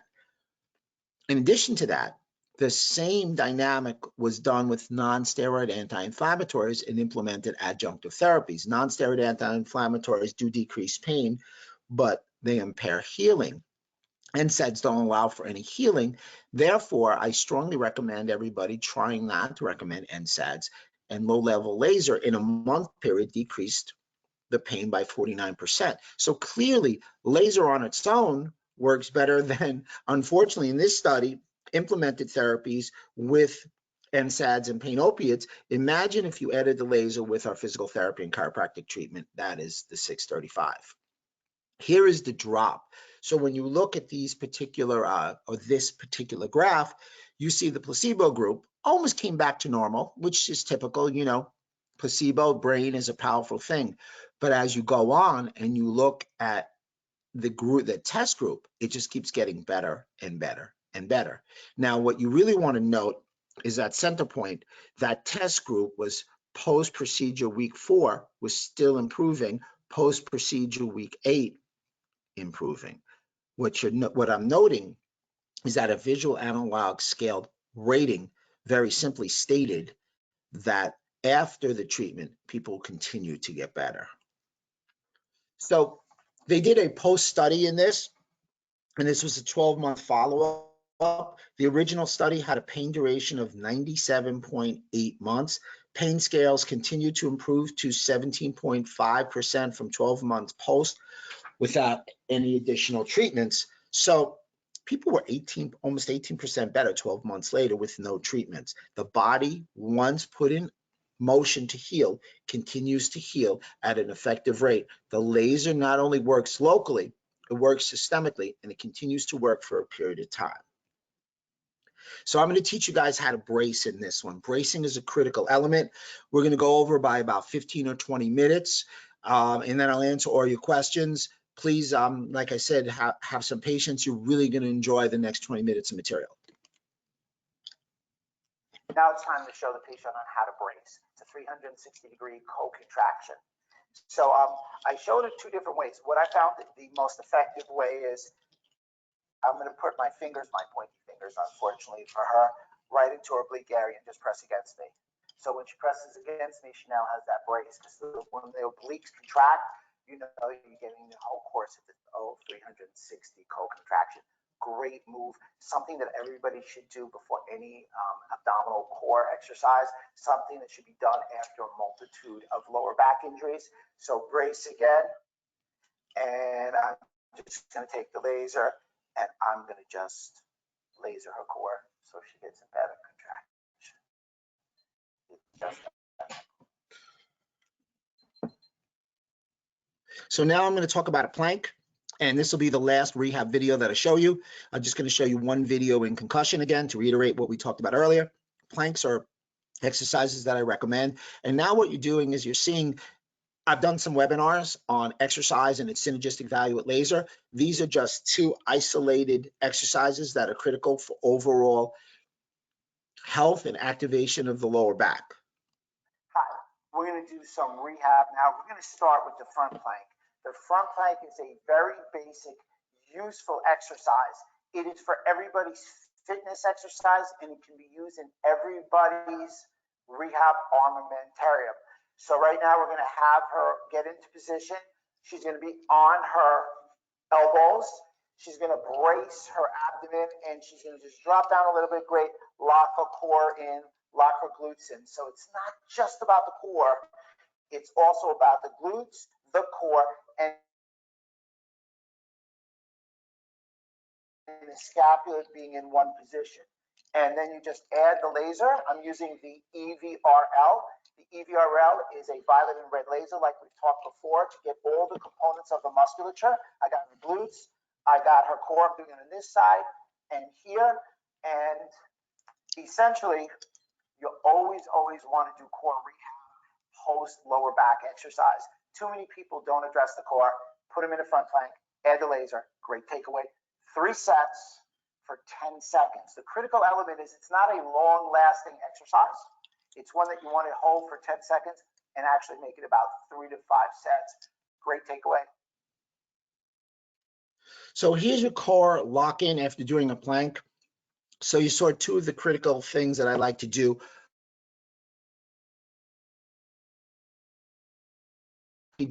I could have moved the FX while they were Mei was in a position in a plank where I could have dropped the FX and lasered her lower back while she did the plank. But here's something else you can do. You can do core lock-in, sort of like the core lock-in, which is equivalent to the locomotor lock-in. So the frequencies I use are 493360. Here we have Vanessa in my old rehab room standing on a rocker board. And in that rocker board, you see me taking one of the old PLs or any of the red lasers, approaching her back for 30 seconds and coming to the front for another 30 seconds. So we can do core lock-in in addition to locomotor lock-in, a great choice post lower back injury. So I just want to spend a few minutes as we go a little over time on a concussion protocol, because I treat so many concussions, and I think that we probably should have a webinar just on concussion at some point, but I just want to give you a brief overview of concussion and laser's effect on concussion. It's a multi-system approach, musculoskeletal system. So let's start with the musculoskeletal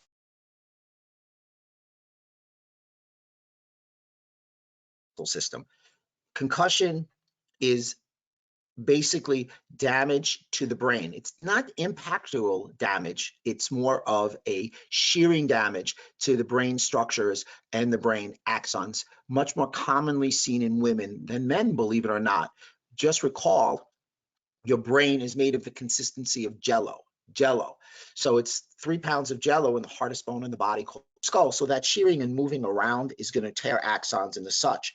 The musculoskeletal regions that you'll hear injuries in most commonly are the upper cervical region and the neck region. The upper cervical region implies the occipital triangle, and the muscle most implicated there would be your rectus capitis posterior minor. In addition, the cervical region, without question, should be addressed assessed, and treated. So there's a strong musculoskeletal component for chiropractors, physical therapists, and the aligned fields. Balance training is also quite important because you want to improve, and you've seen me do that in multitude of injuries. Your balance is your proprioception. Your proprioception is your balance in space between your nervous system and your muscular system. Your brain is the chip. It's going to give you your sense of awareness of where you are. Post-concussion, you're going to have a tremendous amount of balance issues. In addition to that, visual disturbances are a major issue. Your eyes. So you'll see something called gaze stabilization.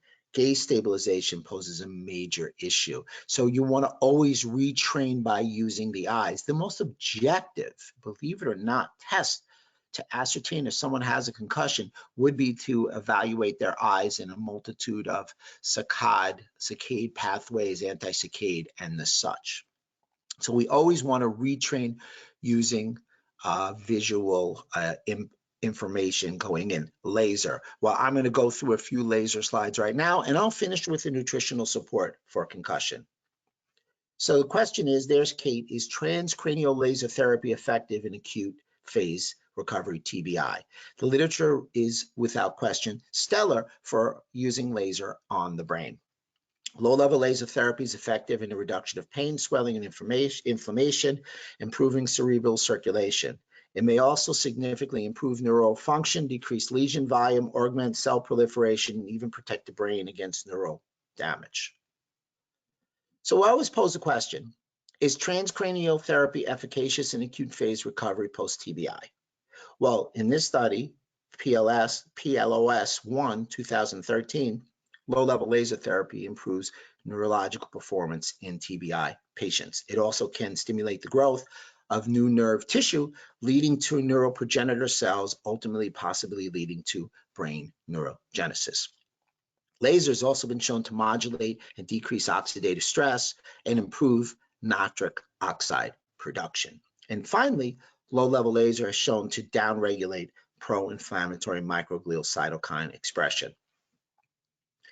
The takeaway here is 635 nanometer laser modulates the NF-kappa B pathways. NF-kappa B signaling pathways ultimately release inflammatory interleukins. We always want to modulate that NF-kappa B, the signal transducer pathway of inflammation. 635 is the red light. Laser, in addition, has shown to mitigate cell death or apoptosis. It's also been shown in stroke injury in clinical trials. And a lot of the positives are attributed to improving cognitive defects by inhibiting microglial activations. Microglials are excellent. The problem is when they're overactivated, like overactivated macrophages, they can damage structures, microglials. When the switch is turned on, too hard or too powerful can damage brain tissue. In addition, low-level laser has been able to suppress pro-inflammatory cytokine expressions of the interleukins because we've attributed the protective effect of laser to enhanced ATP production and that modulation of pro-inflammatory mediators. Here was a study that a book that I read, the concussion manual, and I think that Dan Engel did a great job. He talked about light stimulating biological response on a cellular level. Cells can train chromaflores. They are sensitive atoms. They actually react to photons. They bring them into the cell membrane. Photon energy stimulates electrons and kicks off important tasks like cellular respiration, triggering basic cell functions. Low-level laser helps the brain reverse multiple processes. One of the processes is that it helps reverse the release of harmful free radicals. It does not allow for lactate buildup, so there's no fatigue. It does not allow damage to the blood-brain barrier, and ultimately does not or decreases the immune response cascade, which ultimately in a large amount will become very deleterious. Low-level laser stimulates the upregulation of BDNF, which is brain-derived neurotrophic factors. Brain-derived neurotrophic factors are released from the stomach to the hippocampus.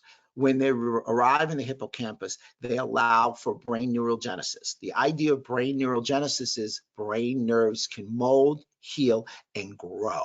BDNF is a critical element to allowing for brain neurogenesis and allowing your brain to recover. Here's another study in 2015 that speaks to the benefit, once again, of low-level laser for the release of BDNF. So therefore, the conclusion in the study was low-level laser has applications for neurodegenerative conditions. Here's a study done by Dr. Oron where it showed mice in a traumatic brain injury, and 30 days later, after using the light, the mice almost recovered to normal, healthy brain tissue. So the left picture of the healthy brain, control no damage, looks a perfectly pristine brain slice. The center one, traumatic brain injury, no light, looks like a degenerated brain region, whereas adding the red light, the light treatment significantly reduced brain damage. This study really spoke to the idea of acute TBI found positive effects when photobiomodulation or low-level laser was used. There was an improvement in neurological function, learning and memory, reduced inflammation, reduced cell death in the brain, and upregulated the release of brain-derived neurotrophic factors. If I had to talk about one slide, let's get into this one specific slide. This, without question, is the best slide that I've ever seen to depict what's going on when laser was used for brain disorders. Beautiful picture of low-level laser hitting the brain. That low-level laser hitting the brain has all these positive effects. Let's look at them. Number one, angiogenesis, the growth of brain blood vessels. Number two, decreased brain edema. 3, increased lymphatic drainage. 4, increased blood flow and cerebral oxygenation. 5, increased neuroprogenitor cells leading to synaptogenesis, leading to the increase of BDNF, brain-derived neurotrophic factors. In addition, maybe the biggest takeaway here is it decreased neuronal excitotoxicity. It stopped the release of excessive amounts of glutamate. Glutamate causes excitotoxicity, which actually allows calcium to go inside the cell, potassium to go outside the cell, and leads to neuronal death and anti-inflammation and ultimately cell death. All because it's able to decrease neuronal excitotoxicity. It was also anti-inflammatory and anti-apoptosis. So in a nutshell, as a critical key takeaway, low-level laser has shown to literally reverse almost all of the injuries to the brain. Now, I'm not saying that. I'm reiterating the Journal of Neuroscience Research, November 2017. So here's my Dr. Rob's laser concussion protocol. If you have a handheld laser, I prefer to use the red light, the accelerator, the PL Touch. 493360 will be sufficient for the handheld. 30 seconds each area, cerebellum, temporal lobe, occipital lobe, and cerebrum. Laser the occipital region, post-neck trap, and upper thoracic 1 minute. So it's an 8-minute treatment. It's definitely going to help. It's a marked improvement. My concussion treatment, which you saw one video on, is very simply the FX635 for 20 minutes, 10 minutes temporal, 10 minutes mohawk, vagus nerve, violet light, 30 seconds each side, while doing visual gaze stability during the process of the laser. And if in the vagus nerve, the violet light is the EVRL, and then I take the red light, which is not critical, but it's a nice add. I put the red light in the nose region for 60 seconds to stimulate the release of cerebral spinal fluid, and then 30 seconds in the hard palate and an open mouth.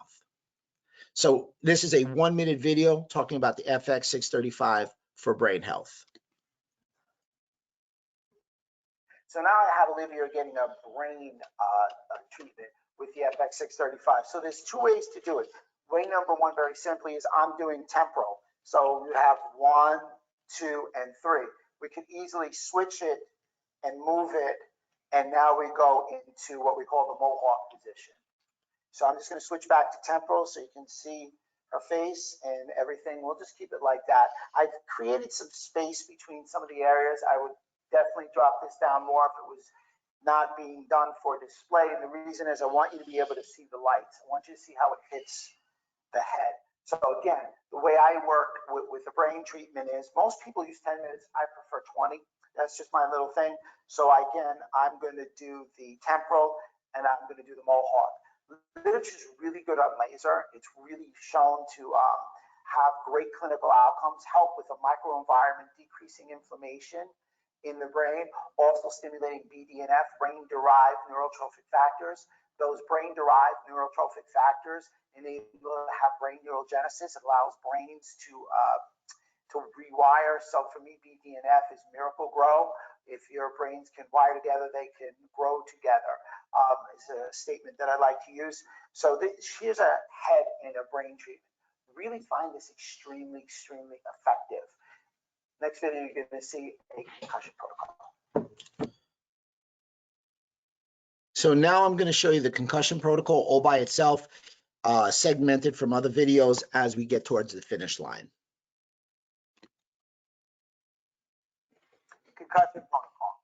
See a lot of people with concussions. One of the big takeaways in concussion is that when you hit your head, you damage your gut also. So that would be an advanced one, and I'll see if I can share one of those advanced ones with you. But to speak to that, right now, once again, you've seen in the previous video that we were lasering our head. So once again, we're going to laser with what we call the temporal, and then I can move it again, and it would be in. So we're lasering our head. I'm going to take the EVRL, just put the violet light on, and at the same time, simultaneously treat a concussion. I'm going to upregulate and heal the brain, and I'm going to do her vagus nerve. Again, I'm doing the left side, even though the right side has the ileocecal valve. I'm doing the left side just for display. I do, and I want to make this clear, I do both sides 30 seconds or less. So I can reach across, better yet, come right over here, pull my mic a little bit, and now I'm in the right side, right over here. To the oblongata, down through the transverse colon, simultaneously as she's getting her head lasered. I can tell you this, that when people come in and I'm able to do the combined treatments, in addition to the combined treatment, there are times that I'll have her sit on a disc, so we'll get her core activated. More so than that, this laser actually goes up in the air. Some people stand, they'll stand on wobble and rocker boards to get a little proprioception. Great way to really, once again, engram. So the takeaway here is lasering the head for about 20 minutes, 10 minutes temporal, 10 minutes mohawk, 30 seconds each with the vagus nerve. That's your concussion protocol.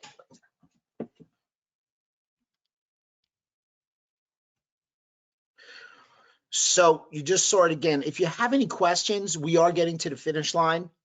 I know I went a little over. I did want to cover some immune boosting, but I just got the word that we're going to have a seminar pointed towards that. So please make note that at the end, we'll make some announcements of future webinars, excuse me. But I wanted to reiterate one thing that I talked about because I saw a question come along and I'm happy that question came. The primary injury mechanism in a concussion is to the brain. What happens is the microglials become primed following mechanical injury. They then have structural and functional damage to the gut tissue, ultimately leading to neural trauma inducing increased intestinal permeability. That ultimately alters the gut microbiota. So when you damage your brain, you damage your gut. Your brain and your gut are intertwined. What you do to your gut, you do to your brain. What you do to your brain, you do to your gut. No problems there. However, this altered gut microbiota leads towards a systemic immune response to intestinal dysfunction, ultimately leading to pro-inflammatory cytokines peripherally influencing the central nervous system and leading to microglial-mediated persistent neuroinflammation. So you have an ongoing secondary mechanism. So essentially what's happening here is that you have damage to the brain, it speaks to your gut, and your gut comes back to your brain. If you only treat the brain, you're never going to get to true medical outcome. You need to treat the gut. So in a succeeding webinar, I'm very happy, and Simon can make the call, I'm happy to share a gut protocol. In addition, so you know, I do laser the gut, but in the confines and the constructs of what we have, I'm just showing you there's a multitude of things down the road that we can show. So the takeaway here is, For your patients, to avoid head trauma and concussions, you want them to suit up. In addition, you want them to study up. And then when they suit up by protecting themselves, you study up, you can speak up. I am inundated with concussion questions and concussion protocols daily, and I'm doing most of my telehealth pointed towards that right now because these patients can't miss treatment. So very quickly, I'm going to take 3 minutes and give you some ideas on what to do in COVID-19. In addition to that, we're going to have a webinar, and Julie or Simon will tell you in 2 weeks. We have one for next week. But essentially, in the next 2 minutes, I'm just going to tell you, please avoid certain foods: gluten, processed food, sugar, no dairy, no nicotine, no artificial sweeteners. It looks like a little typo. You want to eat an anti-inflammatory diet, and you want to avoid or detect any food sensitivities. So the takeaway here, and we could spend an hour on this, my major takeaway here is I want everybody now, while they're at home, to make lifestyle and clean eating a priority. Everybody should exercise daily, whether it's outside if you can or inside. There's a lot of home exercises that you can do. Now's the time to eat good quality food. Now's the time to start getting yourself on the health highway, if you will. You may want to consider eating in a smaller period of time. So you may want to do some intermittent fasting. Again, in 2 weeks, I'm going to go in full detail on this. We'll have a packed webinar for that. Good time to get sleep. If I may, the EVRL violet light is a great choice to boost your immune system because it has both the red and the violet light. Remember, the violet light is antimicrobial, antibacterial, antiviral. In addition to that, the red light's great for diminishing the release and the adverse effect of interleukins. Exercise, keep your house humid. Here is some immune support supplements: vitamin C, zinc citrate, mixed mushroom complex, vitamin D3 with K2, probiotics, liposomal glutathione, beta-glucans, omega-3 fatty acids, and elderberry.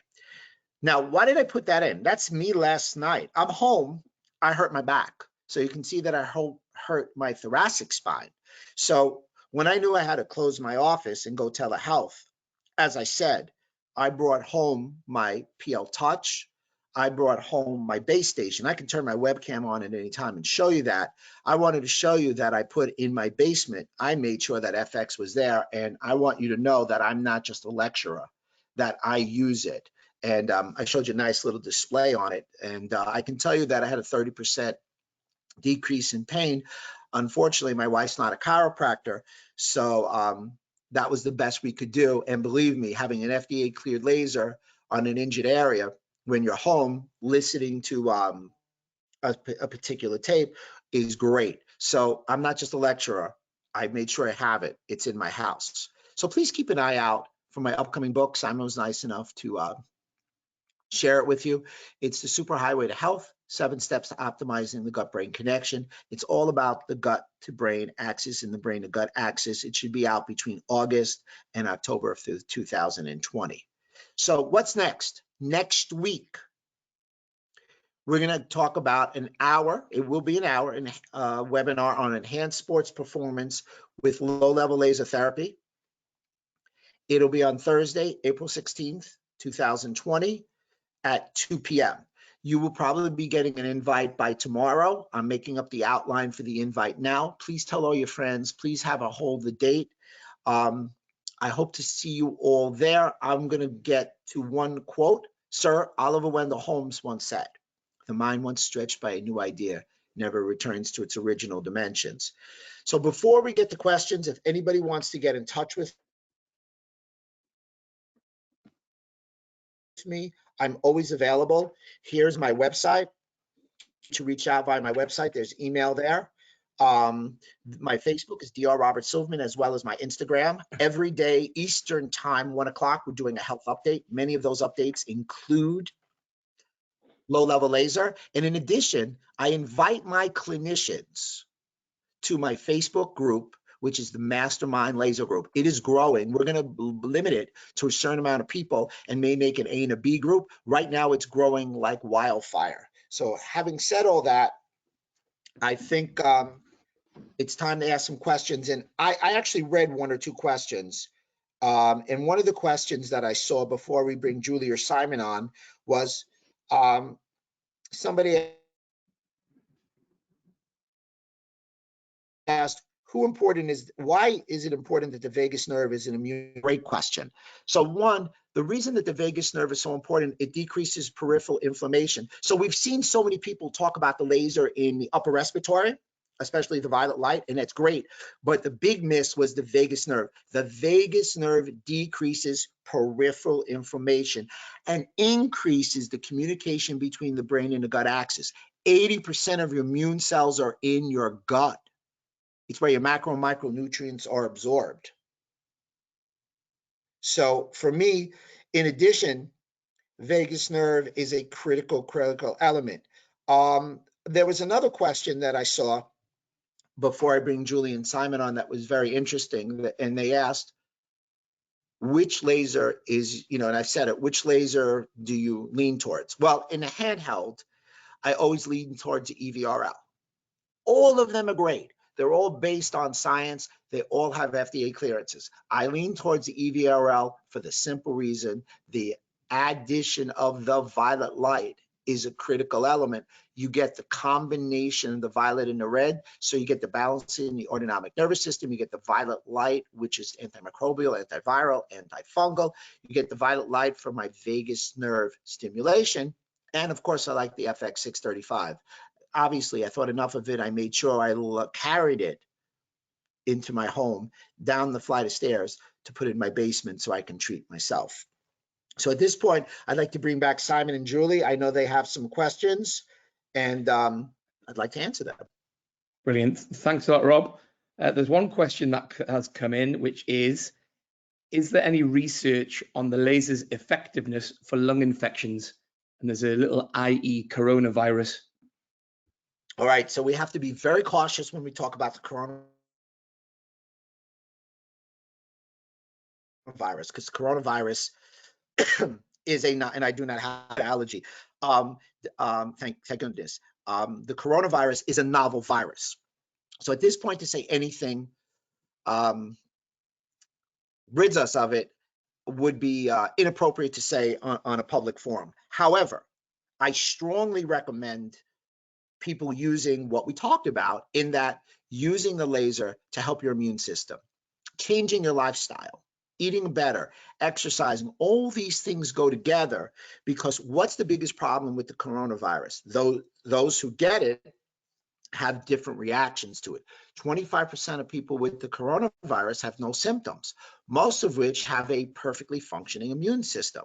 Others, about 50 to 60%, it sucks for them, essentially. I've had a lot of patients say it was the worst flu they ever had. They were laid up in bed for 14 days. We have a very famous anchor who's the brother of the New York governor, who's really going through a horrific time. He actually has a comorbidity that people didn't understand. And then that 15% who are a little older and have those comorbidities. So I say, for me, I'm using the laser every day with my lifestyle to keep my immune system in its strongest suit and to avoid different attacks. Now, we've talked about the idea of the laser, decreasing interleukins. So obviously it could, in theory, mitigate some of the cytokine storm, and the violet light being antiviral, antimicrobial, etc. So you're asking me if I was at home, would I be using the EVRL? 1000%. I think something that was missed, because I gave a lot of information, and I know we went over, and I apologize for that. I hope to see you guys next week. Was that I bought the laser for myself and then my friends and family. I bought it because I knew that it was something that I could use to help myself 24/7, 365. And I think practitioners sometimes miss that. As long as we're in condition and we're healthy, we're able to help people. Think of the people right now, if you would, on COVID-19. If they get sick, and hopefully all those first responders don't, they have to isolate themselves. They have to go home. So our key is to keep ourselves healthy so we can provide health to those who need it. Great, thanks for that, Rob. We've got another question here The effect caused by the Erchonia laser is permanent or temporary? It's actually, if you think about it, I don't like to use the word temporary because temporary means it ends. I think that it's at the moment and just exponentially increases. So if you look at all the literature with the FDA clearances, people got a great response. So when you look at plantar fasciitis, you look at the one that I did, you look at the one in the lower back, people responded, beat what we were supposed to. We got an FDA clearance. However, when treatment was stopped and all the patients came back, they were better than they were before. So now you've brought them into a new horizon, a new genre, if you will. And in that genre, it really speaks to the idea it works at the time. So temporary is bad. Temporary means it ends. It works right then and there. It works over the duration of time, but it works over a long duration of time. It really changes your, if you will, your healthcare chip by implementing low-level laser into your patients and your own lives. Thanks, Rob. We've got one more. I can't see any more after this, but there's a question which reads, how do results with non-thermal laser compare to infrared devices or shockwaves? Okay, so infrared and shockwave, let's take them each separately. Infrared, the literature really speaks to the idea infrared is heating. I'm not a proponent of heating. I'm a proponent of phototherapy, as you all know. And we can go into more of a dissertation on that if you really like. Infrared is shown in studies, not my studies, not Erchonia studies, but multiple studies, is only 7% effective to phototherapy. So I'm not a big proponent of infrared. An infrared sauna, good choice. Shockwave, something that's totally different than laser. I think shockwave has its positives. I think it can be effective. I've had multiple reps come in and show it to me. I did not find it to be anywhere near, personally, in my own office, as effective as laser. And the fact of the matter is it was pretty noisy and some people didn't like it. I've never had anybody get up and say, don't laser me again. So for me, laser is the first choice in the modality chain, not saying that you shouldn't use other modalities. Thanks, Rob. What frequencies of the FX635 you set when you do the tests? Do the close influence the laser therapy? What a good question. So the frequency is the amount of time that the light hits the skin per second. And they are put in at a what we call an acute stage, meaning they're low in numbers. Do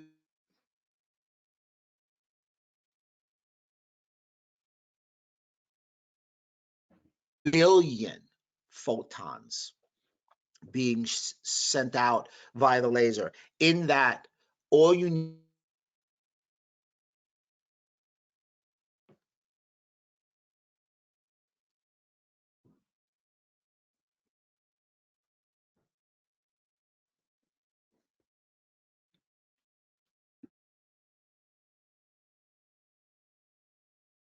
Hi, Rob. Sorry, if you can hear me, your signal seems to have dropped.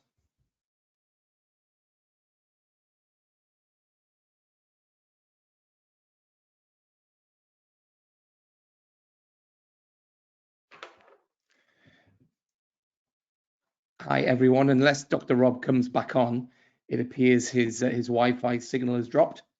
I had to move. I'm sorry, I'm at home. So let's pick that up again from the top about the close and the idea of do close scatter the photons. So essentially you have 40 to 45 billion photons that are shot out by the laser. Now, of course, if it goes through close, there's a scatter. There's probably a 90% scatter. The best example that I can give is that if you took a bunch of dirt or sand and threw it through a barbed wired fence, would the barbed wired fence protect you at the other side? It definitely would stop some of the sand from coming through, but still there would be morsels and enough sand to go in and hit you. All you need is one, and it's the laser is based on the power of one, getting through that photochemical, stimulating the mitochondria and the like.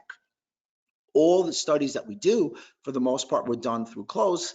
And this is great. I like a single layer cloth, if you will. If you notice the picture I did, I was just in a shirt. This works really well because not every patient wants to give us skin. However, having covered that, if you have the ability to put it on the skin, go for it.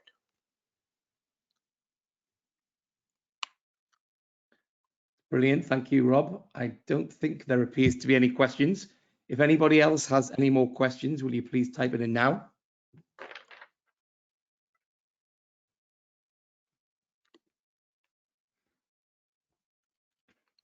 No, that appears to be it. If any comes in while I'm speaking, I will.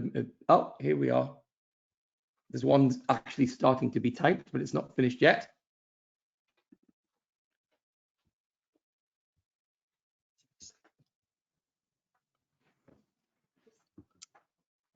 Still going, so sorry, bear with me, please.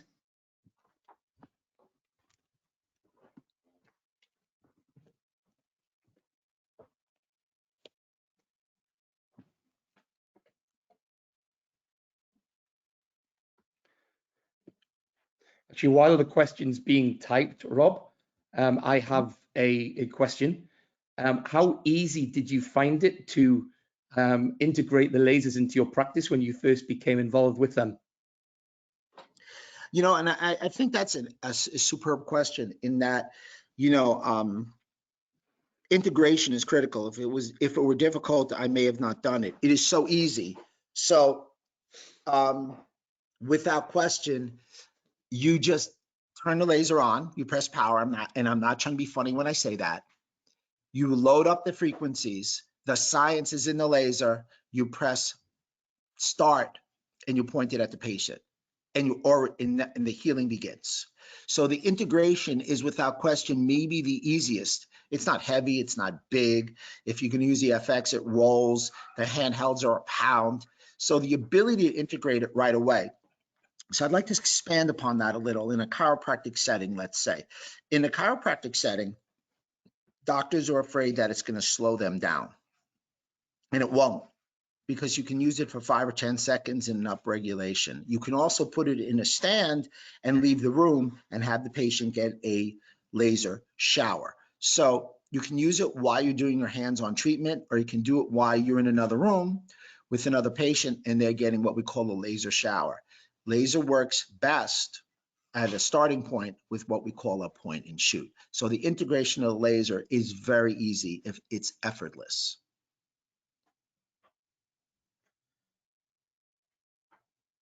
That's great. Thank you very much for that, Rob. Yeah, we still don't seem to have that question through. I'm sure we can quite easily answer them via email anyway. What we will be doing from this webinar is we have a recording. So next week, Julie will be sending the link for the recording out to everybody who's attended, and unfortunately also to some who weren't able to make it on.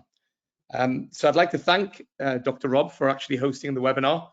I, for one, and I'm 7 years into experience with these lasers, found it extremely insightful, and it taught me quite a few things. Granted, I'm commercial and not clinical. But when Julie sends the emails out with the link on, it will also include my email address on. So if you have any questions, make sure that you either reply to Julie or reply to me. And yeah, I hope you got something out of it. It's very difficult times we're all going through at the minute, and we're trying our best, both in the UK and across in the US, to provide necessary levels of education so that people have things to do whilst they're sitting at home and want maybe a break from the children. So I hope you can all make it to Dr. Rob's seminar or webinar next week, titled Enhanced Sports Performance with Low-Level Laser Therapy. And I think this talk will lead very well into that one. So thank you very much again, Dr. Rob. My pleasure, Simon. Always a pleasure. And oh, there's another one come in. No, it's not. No, it's not. Okay, everyone, stay safe. Thank you very much for attending. We very much appreciate your time and hope that you learned some valuable education from this. And yeah, stay safe and all the best.